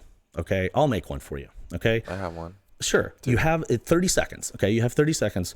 And the idea, and when you go and you do your ad for YouTube, okay, when you open up your ads, AdSense. Okay. When you open up your Google AdSense, you go here and you can choose, you can get started here, and you just get you just go to YouTube as the platform and you can target only YouTube. Okay. So you're going to only have YouTube on this. And then you're going to spend your $1,000 only to get more Where'd they subscribers. come up with that photo? It's so bad. I don't know. But your goal is to only get subscribers. Only okay? get subscribers. And you're going to spend So I think $1,000 and you're only going to pay the AdSense, the ROI, the way you're going to do it. You go, I will pay you $3 per subscriber, but I need subscribers. Okay. That's great. But I would also recommend before you do that, you got to have something for people to watch. So I wouldn't recommend doing it on the Courtyard by example, because you just don't have enough Courtyard I content. would say that challenge is the continual content that you have to figure out how to. And your keep website, creating. your face or your YouTube channel, okay? Your YouTube channel is your new homepage. That's what I'm tasking you. Because your new homepage is your channel. So do you have a channel banner? Do you have a channel trailer? When you go to the channel, do you see when I type in Jeff Corrigan? I get you. Well, I mean, again, it's my show. I'm going to show people. Okay. When you type in Jeff Corrigan, crap. So you type in Jeff Corrigan into YouTube. Oh, fucking South Park. Oh man. Now I'm no longer number one. Look. Oh no. Oh no. Jeff Corrigan on South Park. What a bad website design. No, too. this is fandom. This is Jeff Corrigan is a trapper of Mexicans and a freer of Jews. He's the ice vest guy. Yeah, those are pretty good episodes. I know, but I went to college. I'm wearing the CU Boulder hat, right? So I went to Boulder with these guys. I mean, not with them, but I mean, like at the same time. Now, I didn't know me, but the conjecture is that they take alumnus names. When they need a name, they just take a CU alumnus. Okay, that's. I would hope that's it, and because there's just too much coincidence there. But not that I'm a rapist of Mexicans, but I mean, anyway, the idea here, if you go to Jeff Corrigan, so let's go back here to my searches. Okay, I get some other. So let's do this. Jeff Corrigan, YouTube. Okay. All right. So if you look here, so you go. This is my channel. All right, up here, you got my demo reel already rolling. Okay, you got me outdoors in a little. I'm not. Whoops, because I'm logged in, but it's rolling. It's pre-rolling this with no sound. Okay, and then you got all my hiking stuff, and then I also have some more videos and playlists later. Okay, but the idea here is that this is like my home page. How many views does that have? This little guy, 550. But I mean, and then this. So I guess that's really. I mean, even education on what you should expect in those, because we know that people are turned on by likes, views, comments, leads, like all these KPIs. It's like, and when you're not familiar with, everyone feels like they're familiar with Facebook at your homepage. If I make a post and I get 150 likes or whatever, I'm like, oh yeah, I'm feeling good. And it's like in business, especially when you are spending money on things that you expect some sort of ROI, even if it's an emotional ROI, it would be good to know, those types of numbers. I'm gonna have empirical evidence. Yeah. By the end of February, I will be able to say numbers don't lie. This cost me nothing to start this thing because it's sitting here collecting But dust. I wouldn't discount time either. Right. Okay. So I've committed at least 3 hours a day each of these days. Yeah, I it think is. that's It's part of definitely it. taking work away, work time away from But you should other validate projects. that though too. I mean, you should. But that's the thing. I know this is the right progression, and 200 views on Monday, 300 views on Tuesday, 400 views on Wednesday. So today we don't know, but it's just, and I haven't promoted at all. And I just want to go and I just want to see what my Facebook user base, if I can sit there and push these guys to organically find me where it really needs to belong. And it really needs to belong somewhere where the subscriber is treated with respect, the creator is treated with respect, the content is treated with respect. It's not censored. I So can that's say a the F foundation. word. That's a good foundation. And it is a good foundation because this platform, and I can white box this, and I can take this clip I can take these and I can embed that on Turbo.fm if I want it, and it wouldn't even look like YouTube. And so that's the thing. You can use YouTube as a host platform, and if your website already gets a shit ton of traffic, you can just put that YouTube video, that one I suggested to you, put it center face and have it autoplay, and then you're getting new views on YouTube because it's all going back to where it was hosted, And so the finding a good platform. Does that help your Google rating too then? Everything that happens on YouTube improves Google, period. I mean, because why not? Why would they discount their own platform? They would never do that. So that's the idea there, where Facebook actively, Why do they choose to only get on Facebook then? Because Facebook physically demotes YouTube links. Like, it purposely keeps it down. You can call me a liar, but they're doing it because it makes good business sense. It makes good business sense to tell the competitor that you have to go to Facebook to tell the competitor. If you want to use my platform, how dare you post a YouTube link? And that makes good business sense. Period. Okay, it does. And so, but people don't understand that, and they go, "Oh well, I'm not going to get any views if I put it on YouTube." I'm literally saying that. I am saying I would get 0 views for this show if it wasn't on Facebook right now. 0 views if I did it on YouTube. I want to be very clear. That's how valuable the subscriber is. But we check this in a couple months. Because there is no news feed to basically reach even your fans or friends or... I have no way of... I have 0 subscribers. How do I start a show on YouTube with 0 subscribers? I can't. I have to go where I have it, whether it's a website that has that traffic. Somewhere where you're driving traffic. Or Instagram has traffic, email list, Yeah. Exactly. Anywhere where I can drive, and I haven't even touched my email list. I haven't told anybody about the show. I will, but my idea is to get a nice base first, okay? And to get people to even just like on Facebook. Mm-hmm. But the ultimate understanding here is that when it comes to videos and photos, okay, photos are a king on Instagram for sure. If you're going to run an ad that says happy hour, $3, okay, and it's just a text ad, you're going to put that on Instagram and you're going to boost that. Okay, that's where the beautiful photos need to be put. Your risk photo or your risk mural, okay, beautiful. By the way, check it out. It's beautiful on the side of Courtyard. All those photos, the time lapse, all that stuff is great content. That needs to be both places right now.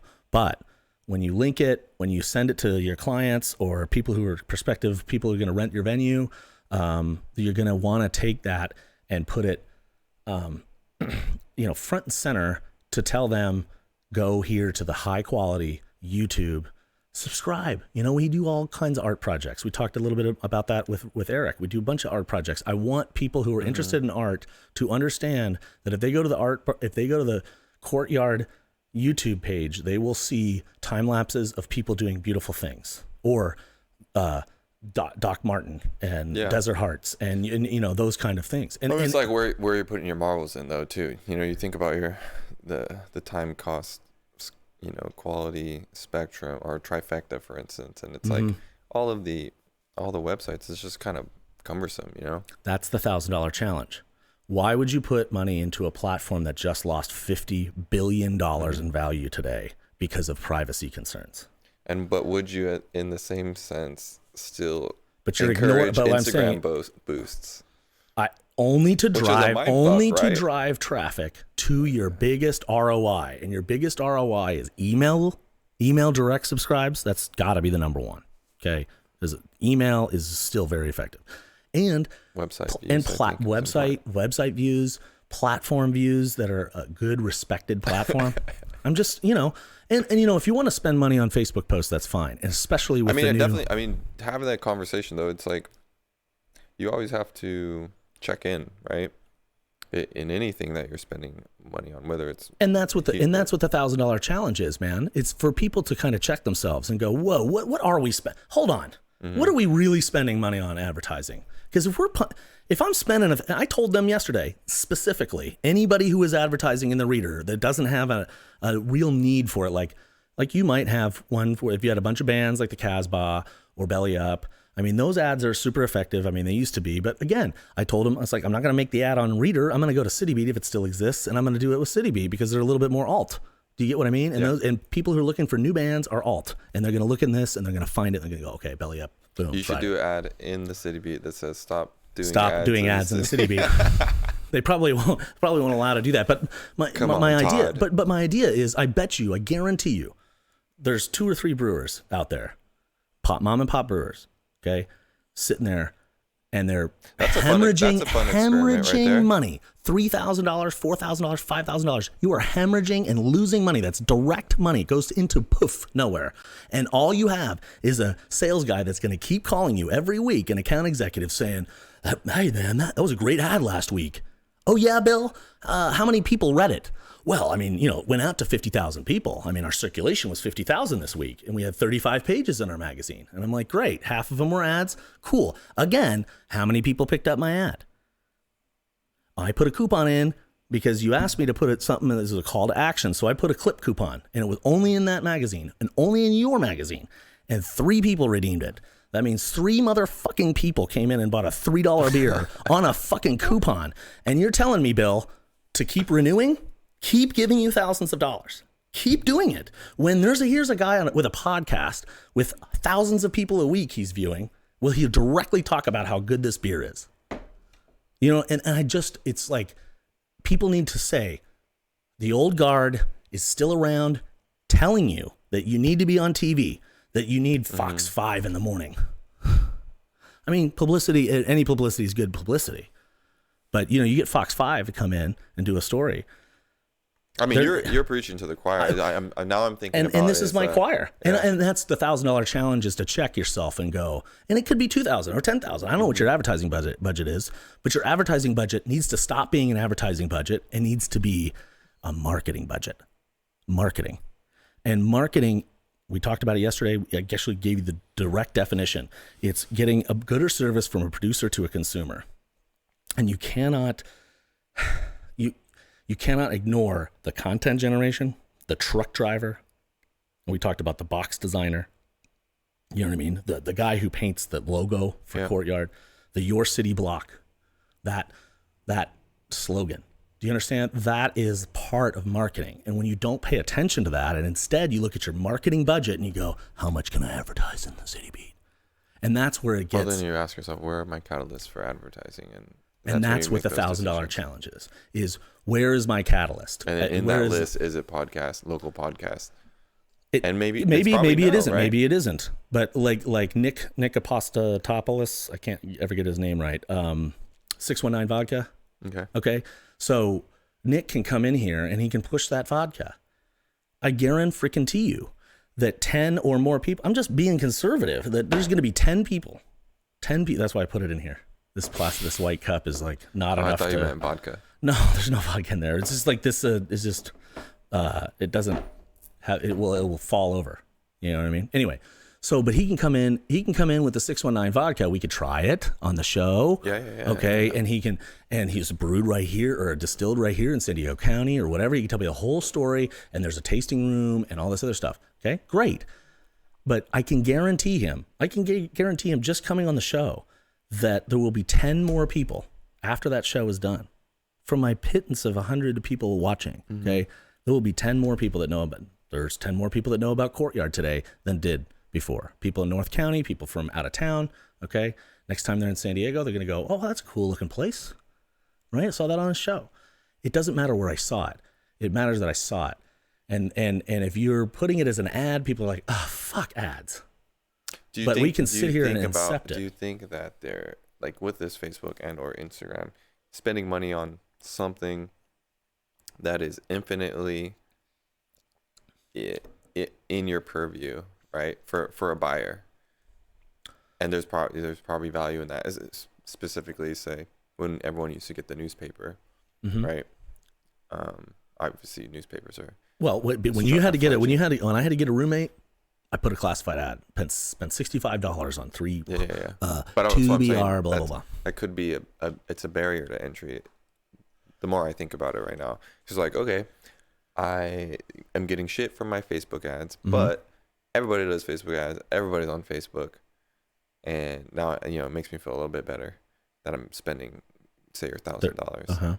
You know what I'm saying? And I'm getting numbers that are just unfounded, or they Facebook just gives it to me. Yeah. Yeah, well, Facebook just gives me the numbers, and I'm just supposed to believe that.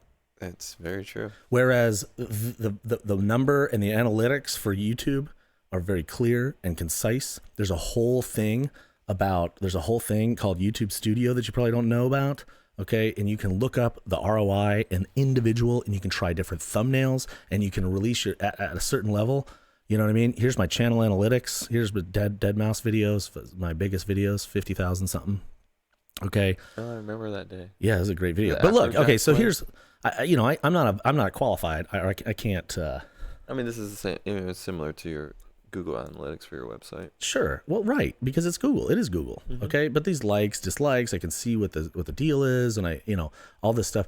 This, to me, is way more effective than the video analytics that Facebook is giving me. And do you feel like there's probably education or statistics, like it's more of like this like a mass pivot that needs to happen, don't you think? Absolutely. They're like, because people first adopters are always the ones that are having the difficulties. We are out here on figuring the stuff frontier. out, This show is the frontier. This show is a great experiment. And being able to capture all of those things objectively. And I mean, you're a cowboy. Being a cowboy is fun, but it's also lonely at many times. It's definitely, yeah. And do I want to be beholden to that sponsor too? So here I am saying, sponsor me. Well, what if, Golden Bloom Dispensary, wants to sponsor, and it's good money, okay? But now I've got to be beholden to the cannabis industry. Okay, so I can't. You follow? So I can't I can't say give me a sponsor. Though, but one thing I would add to that, I think this holds true for any brand or any person. It's like to dial in your mission and your story is really important, and to be able to tell that with conviction every time that you get the opportunity. That's something that I've really been trying to focus on, not only for myself, but so my company is called It's Far Out. It's a management company. We have these brands, and I've just you just work because we work and we need to work and we need to make money, but to be able to take a big step back, you're doing all these things, $100,000 here and credit cards and staff and all these things, and it's like to have that mission, it helps you identify whether it's a casino or a weed company or a vodka company. And if you have this mission and your little story, you're able to say that with conviction, then I feel like those pieces fall together so much, like they're like so much better, easier. And it's a challenge for us, I think, too, because we are super scatterbrained. There's all kinds of things I like, and I haven't had a mission that I could tell someone in the 12 years that I've been doing what I've been doing. That's part of the reason why I'm starting this $1,000 challenge. Okay, to kind of give someone a small, little, achievable mission. I know you have $1,000 to spend in one of your areas. I'm just saying. Yeah. I know you have $1,000 to spend as part of your marketing mix. When you talk so passionately, just as you just did, about having a mission, what is a mission a part of? And that is your marketing mix. It's part of marketing. Totally. Having a mission statement, having a goal, an end mind goal is part of your marketing mix. And again, the $1,000 challenge is supposed to be to set you back and go, it doesn't all need to be spent on advertising.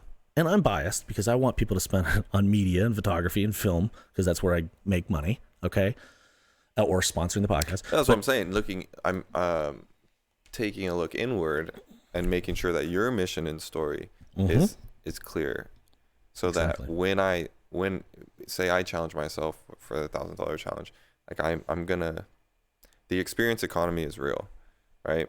And people that are spending money on sponsorships or any type of branding activation, they need to have a parallel in the content that you are creating. Whether it's we keep it local, we're small. Like it's something that we're going through with West Coast Weekender. We're going into our 5th year, and it's like if someone asked me, what our mission was, I think that all of us would probably say something different, and that's a folly for sure. But it's not over. I know. Okay. And what I want to tell a lot of the listeners here, and it feels like we're doom and gloom all the time. Okay. What this and maybe this is maybe the mission of my podcast. I don't really have a mission yet. I just want to talk I want to talk. No. Well, my mission is to talk to regular people about regular things that's unbiased. Maybe my little stupid little biases, my opinions. Okay. But like Goop, I ran into, Gwyneth Paltrow yesterday. Not ran into her, but I mean, like I put her on the show and just called her out on this Goop shit. Okay. And I called Netflix out on putting the marketing machine behind it. Movie? It's pseudoscience. It's snake oil. It's terrible. Okay. And it's setting back like good things like medicinal mushrooms and cannabis. It's setting that stuff back. But my whole thing is maybe that the mission is to, alert everyone out there what you learned in college in the 90s. Okay. Right here. Number 9 public business school on the planet. Okay. Public. It's a public Ivy. Looks beautiful school. I love the University of Colorado Boulder. Please, if you have kids looking for colleges, look there. Great city. Everything great. Except it's cold in the winter. And I don't like that. So I came out here. But if you look at all that stuff that I learned and those flyers and stuff, just you have to go against everything that you just have to go against everything that you think is good marketing. And you have to check it. I don't say throw it away. There's a lot of good value. Gary Vee is a great example. Okay. Still using old marketing strategies to get people emotionally invested in missing out. He's a fear of missing out. You could be doing this today, but you're not. Do it. Buy my book. Buy my book. Okay. That's my, and ultimately it's just to sell the book. And I'm going to make a book. It's a coffee table book about nightlife photography, which I want to do. We talked a little bit about it with Eric. He helped me pick a few photos, but, that's all. When I have you back on, I'll do that too. But maybe that's it. Maybe that my goal here is to just let everybody know that marketing has changed, and the money you're spending, that's where the $1,000 comes in. The money you're spending is being wasted. And I can 100% sure, unless you're in social media, and even Ivan off air was like, hey, I don't really know the answers either. And I'm in the social media business. That's what he does. He manages social media sites. And so you sit there and you're going, well, let's just take some spaghetti, throw it up against the wall and see what sticks. And that is this kind of economy, unfortunately, this kind of marketing atmosphere. We don't know. I mean, the speed of the technology is I know. Astounding. Scary. It's astounding and scary. We, within 2 hours, found out about the helicopter crash before the family even did. Okay. And Soren and I had the ATC and the weather and everything that we analyzed on Monday. Literally the radio broadcast, the communication. Everything but the black box. There's no black box. But what I'm saying is like, we know with 98% certainty it's CFIT. And we were able to determine that on Monday based upon the information that just happened to be online. Okay. How do you compete with that? You can't. And again, the brewer is such a great example for San Diego because you are small. No matter how big your brewery is, with the exception of the top 3 or whatever, but it's like, every brewery is sitting there going, if we lose this batch, we're broke. If something goes wrong with this batch, if we lose our brewmaster, we're broke. Many small businesses that live that every day for sure. I do. I mean, maybe, yeah. We do. We all live. Well. We all live like literally. Are we going to sign that? It's a good. You should have Chris Zarif on the show. I would love any recommendations. You give it to me. I had a good conversation with him. I mean, obviously, running Benno. And we were talking about the social media game and how my disdain for it. I mean, I honestly, I think that there's a huge disconnect with human beings, with people that can't have dialogue. It scares me. I read quite a bit about it. I want to be a proponent for real connection and how do you define that? That's another goal of this podcast is real connection. We're really talking. We're not mincing words. And but for people to actually want that and have value in it, and for them to say, these conveniences that I've adopted in the past, call it 10 years, whether it's Instagram or Facebook, all these mechanisms that we use to make our lives better or more convenient or happier are actually, it's a double-edged sword, and these are the reasons why. Whether it's the engineers that know exactly what makes us happy and sad and how to keep our eyes affixed to our phone, or the time that I'm sacrificing, the minutes out of my day that I'm sacrificing being glued to trying to get matched on Hinge, or trying to talk to some girl that I will never or see even in just my entire life. or even looking for a job. I mean, Yeah. that's super scary. Yeah. You know, and you know, like I have friends that were out of work and they never got a job until somebody made a phone call for them. I think that networked for them. I think that the conclusion that I made with Chris, and I agreed with him, is like, especially at our age, you know, and being millennials that are at the cusp or the beginning of the millennial generation, is that this is the game. It is real money. It is real. Social media management is a real job. There is true value in all. There are a lot of the old guard that will not pay for that kind of money, and I even said it yesterday. That's a part of the $1,000 challenge. Who are you paying to do your stuff? If you're a big brewery, if you're a Courtyard, you should have. I don't think you'd need that because you don't have enough. But you could take a duty and have one of your people that like social media, like Ivan had suggested, and pay them a little extra, and get them to do the bookings and keep these videos and curate them. I mean, think about all the stuff from all the events that Courtyard has had over the years. That's just not in one central location, and just having somebody be able to. That goes into like this adopting of the changing game and being right realistic. Part of the changing game. Being realistic with playing choosing to play the game, whether it's me being on the podcast and thinking like I could be on emails or making sales calls or something like that, or you can be doing something else other than spending 3 hours a day on a podcast. Podcast. Yeah, absolutely. But I think the benefits of this. It's an investment. I'm also I'm literally overwhelmed at how many people came out and were just like, absolutely, I'll be on the show. Like, absolutely overwhelmed. 20 odd people within a week and a half. Starting on my show, need you on it. Absolutely. Whenever day. Okay, cool. Come on. Like, absolutely.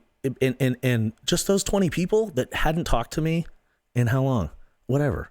Years. Haven't seen Nicole Novak, for example, in years, and she's coming on in a couple weeks. Okay, Shoni next week. We're gonna go watch our videos from 10 years ago, and we're gonna do some commentary. But my point is like that's building those relationships online and in real life, and now people get to. I mean, Shoni's podcast is amazing. I don't know if you ever turned it in, but it's very music oriented. Or who's the other one? Chris Manick. You know, his podcast is fantastic. I'm thinking about the other ones in San Diego. I'm not really sure, but. I think that comparison is the thief of joy. So I try not to look at other stuff. I mean, if I can look at big guys like Joe Rogan and H3 because I can admire them, just as I admire Terry Richardson as a photographer, Annie Leibovitz, I can do that. And I think that is embracing the new game though, which is great. Honestly, that's an inspiring thing from looking at bigger people or no, just doing the tedious work.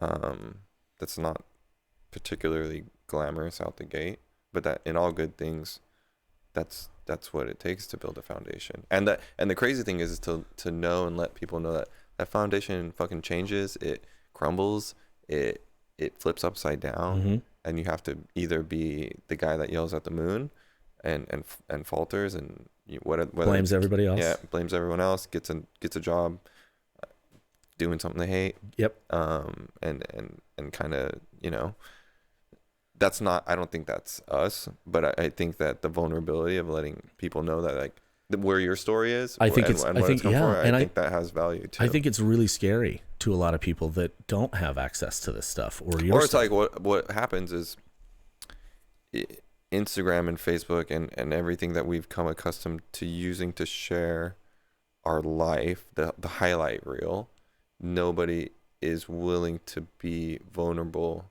and honest with that.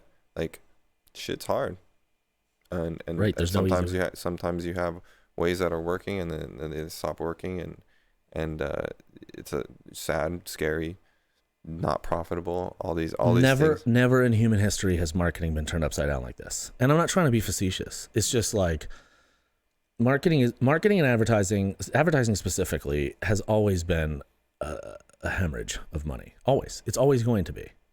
But in the digital age, we have a way to hold those advertisers responsible. And what I mean by holding them responsible, I'm saying, Facebook, where did my $20 go? Really? Okay. You just arbitrarily boost it. I mean, you can drill down to just Justin Navalle. Mm-hmm.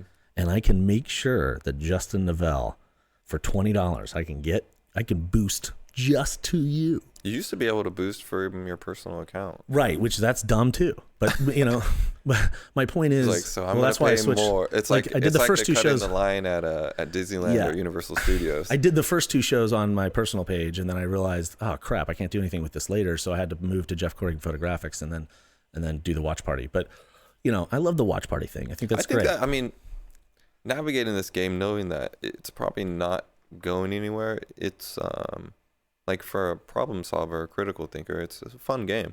I mean, yeah, as it far is. as marketing It's goes, great. It's great because and that's why again the podcast we can cut this up and we can make them into little commercials and little things like my promo for this today. But by you doing this, I think that invaluable experience is where you create value, which is great. I mean, right? I hope I'm entertaining, even if my mom's having a good time. That's all that matters to me. But really. also, you are exploring, right? Yeah, I'm trying to figure it out with everybody else right here live. And I told Ivan yesterday. I dig it. I told Ivan yesterday. I said we ain't gonna solve all the world's problems, but on this show, but we sure are gonna start dialogue with regular people. Like it's weird. It's weird and disconnected to see famous people talk about famous people stuff. Yeah, it's interesting when Neil deGrasse Tyson's on there. He's talking about Beetlejuice going supernova. Okay, that's great. Okay, that is interesting. And I'm not saying that watching celebrities and very interesting, smart people talk about interesting and smart things. We're talking about interesting and smart things here.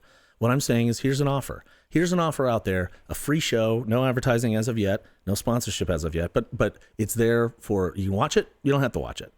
But it's high quality. I'm giving you the respect and the mic that you deserve. It's like FUBU. Back in the day. Oh, the clothing? For Us by Us. Oh, For Us by Us. Yeah, there you go. That's great. I never got into those clothes, but I was a white guy from I'm going to get Pittsburgh. you a FUBU jersey. I mean, I remember all that stuff. So what the heck is this thing? I got you, or we got you a gift. Oh. Yeah, you want to open it? Yeah, I do. It goes back to like having tangible things in a marketing space. So honestly, we have an artist that I was connected to through Instagram. His name's Danuk. You should follow him on Instagram at Danuk, DHANOUC. Okay, everybody search for that. I'm not putting the link up. Remember. Say it one more time. At Danuk, DHANOUK. UK. Okay. He's a great and this is his work? visual artist. Yeah. And he does a lot of things in oceanography type things. Well, thank you for this. I don't even know what it is, but I thank you anyway. Is this a custom print? Yeah. Check it out. Yeah, let's put some weights on it, but he hold that edge. So this is the top edge of the and it says explore. Yeah. Well, here, let's do this so that we get out of the light like that. All right. Can it roll down this way? I don't know. That's fine. I guess I'll frame it up. I'll put it on the show. I'll put it back here. I got all kinds of. It's a 24 by 36. So I mean, it's actually. So Explorer 2020, is this your new thing that Eric was kind of hinting at? It was for New Year's Eve, but yeah, it's essentially. Eric was hinting that you guys went out to we had a retreat. You went out to Joshua Tree, you said, and you probably had a lot of these conversations. Yeah. Where do we go? Where do we go? What do we do? It's 2020 now. And there's something about that. There's something about a new decade where you're going, let's not do the same thing again. Yeah. Fresh start, fresh decade. There's fresh year, there's fresh decade. And 2020 seems like, well, honestly, the future. it was a marketing experiment. So we have, from me being a DJ back in the day and opening for the biggest electronic acts that I could dream of, right? Mm-hmm. And just knowing and understanding that the people in the crowd can give a shit about what you're doing. They really don't care. And I started thinking about that a lot more when you are creating art or being a facilitator of people creating art. And then how do we connect with people on a tangible basis. So we have the artist.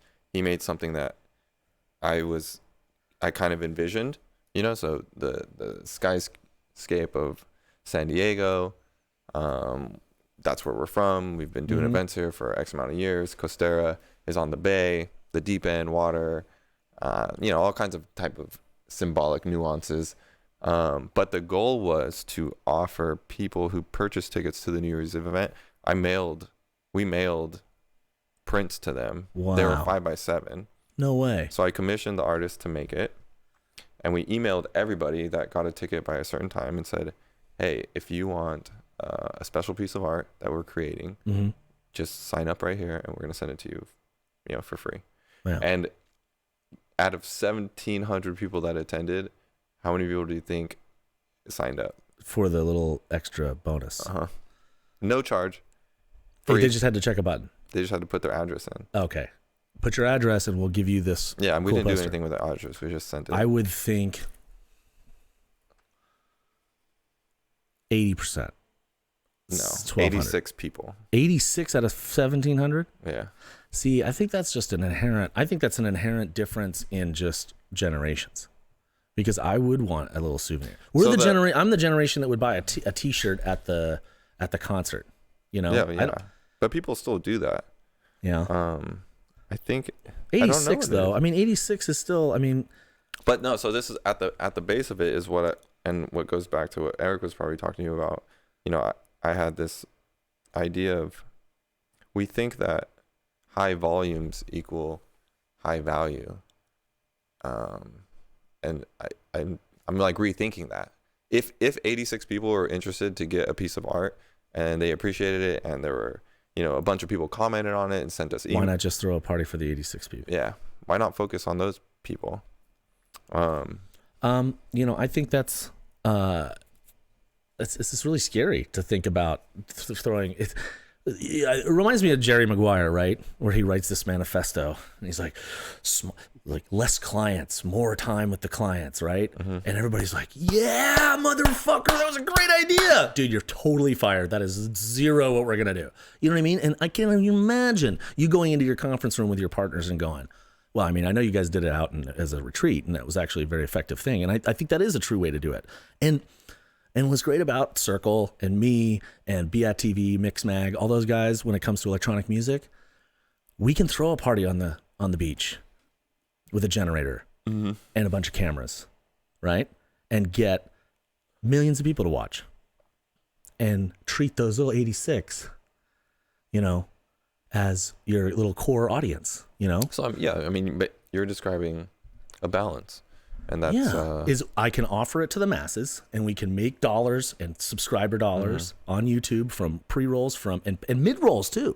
I mean, Circle, I had 14 rolls on that Carl Cox video. 14. I'm seeing our friendship here. You want to see it? Oh my God. Yeah, look at this video. Oh man, I gotta have Sid Vicious on the show. Sid, if you're listening, I need you on the show, man. Oh, that's great. Edward Maya. I think we closed that event. Something about, look at me editing something for you. Scotty Boy. Oh, a Scotty Boy video. I didn't, yeah. Why are you tagged in this? Probably was a part of the event. Oh, look at Hello Turbo. Oh, geez, look at how young I look there. Kelly. Oh, look at this. Let's go full screen. Work for free or full price, never for cheap. Well, today I'm working for nothing. But it's because that's the old school meme right there. Yeah, well, that's real, and it's still valid. This is the stuff that if Gary Vee was spouting out this, that's the right way to do it. Instead of trying to get everybody to drop ship from China and encourage it to come. I don't know. I watched one. I know, but I watched one thing and it was just like, yeah. But anyway, man, I just I love having you on the show. I have one final thing I want to talk to you about, and that is the 49ers, man. You're a big 49ers fan, huh? You were there. Tell me, why didn't you wear any gear? Support it. It's only a couple days away. I should have. I'm saving it for Sunday. Sunday. What are you watching the game? Just with my friends. Okay. I can't watch a Niners Super Bowl game. What's the line on that? What you said, 1.5? Chiefs minus 1.5? Chiefs 1.5. Are they the home team? Yeah. Chiefs. Niners are gonna wear their away jerseys, so it's Which gonna be is- red versus red, but they're wearing Right. like the Who's- white 90, like the Who's 94 white? Who's white? Niners. Niners. Okay, Yeah. cool. Wow. Over unders 57. That's great. That's awesome. That means it's gonna be like. I love 2 offensive teams, man. You start getting. No, dude, the Niners defense is definitely not letting them rack 24 points. It's not about this defense in a bubble or this offense in a bubble. It's what happens when those two clash, and that's what I think is what really. It's the only saving grace to NFL, man, is these matchups. What I really like is sports betting. Sports betting will save the NFL if the Congress people can figure out a way to make it legal, like it is as easy as it is in Mexico and as easy as it is in Vegas and Atlantic City. Sports betting needs to be like that, because here's the thing: sports betting, there's something about the $20 you put on that game or the pool that you have at your office. Dude, how many office pools are you in or whatever? Do you get what I mean? That's gambling. Okay, it just is. Hey man, I bet you who's coin toss? I'll buy you a beer. Heads or tails. The Vegas line, you can bet on. Sure, but what I'm saying you can is, bet on who's gonna. What J-Lo's gonna. What's the first song she's gonna play? Right.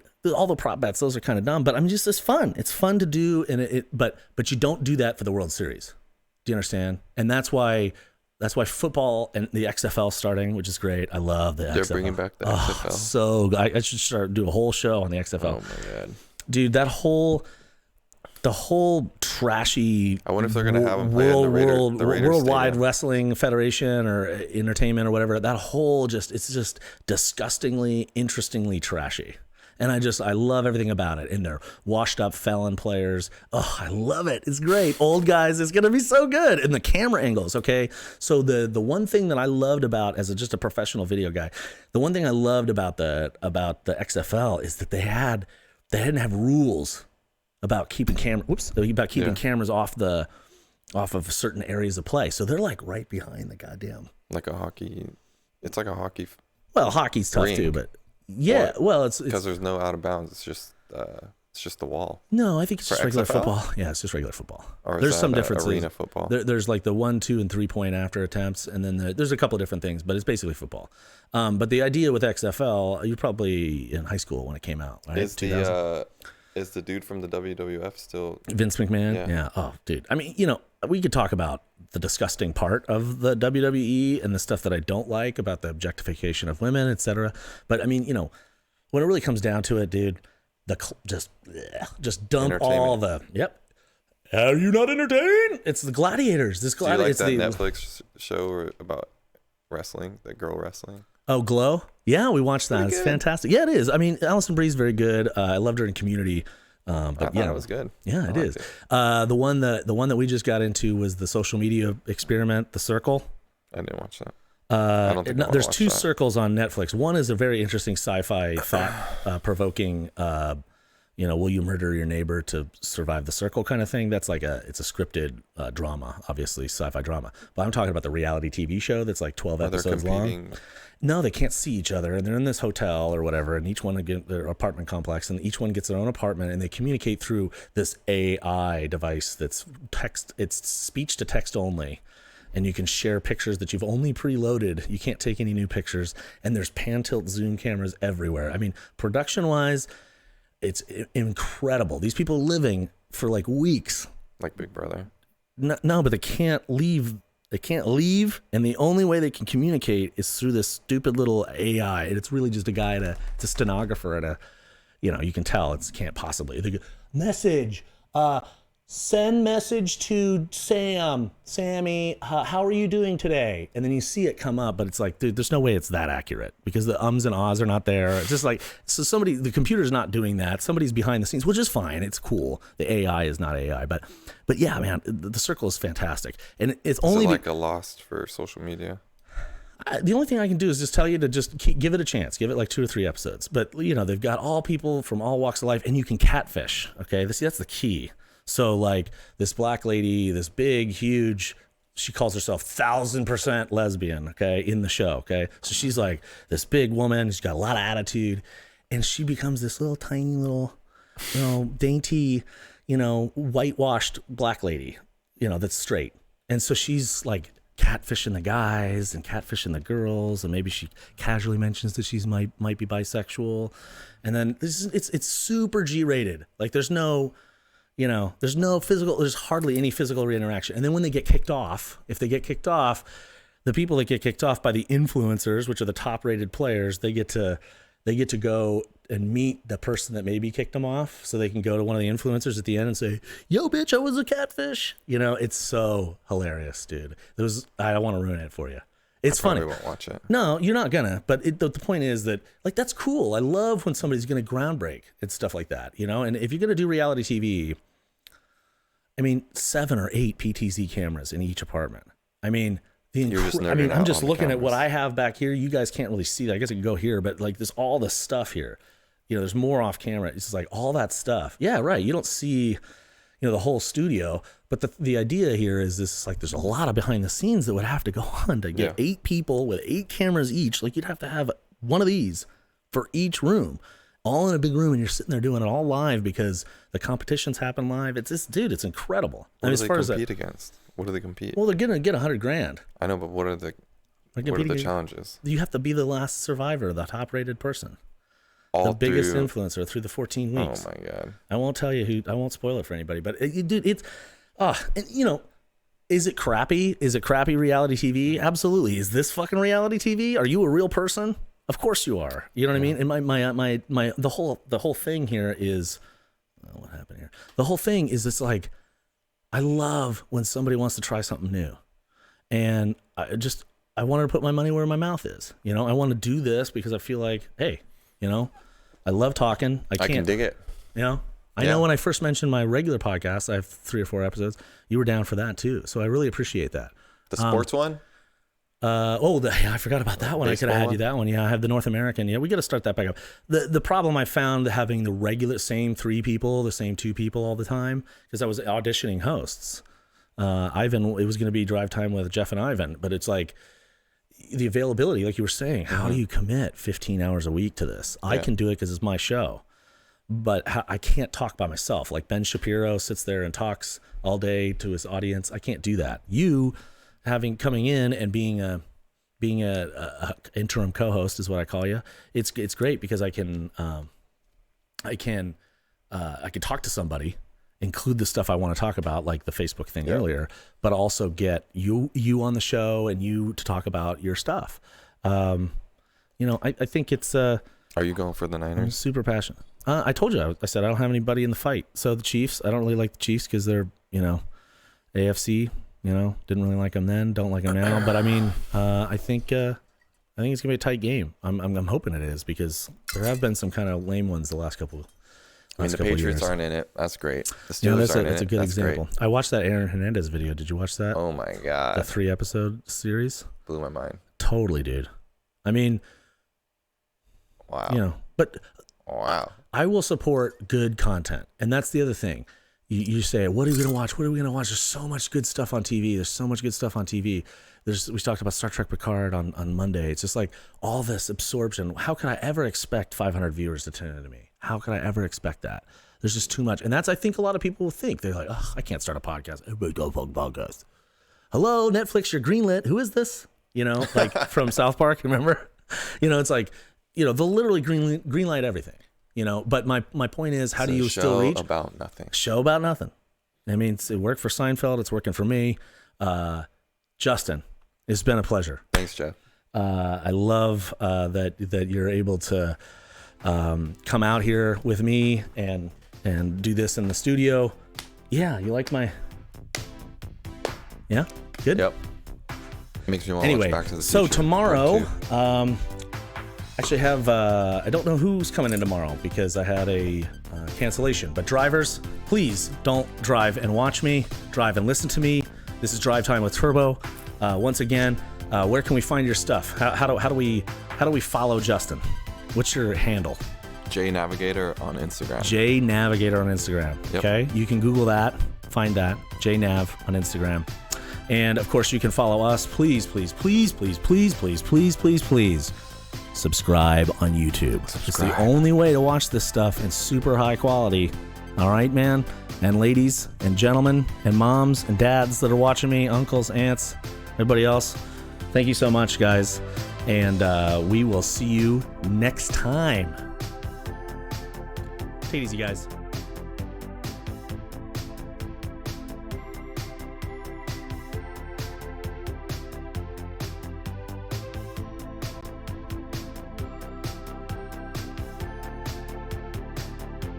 Still do a little bit of dancing right here.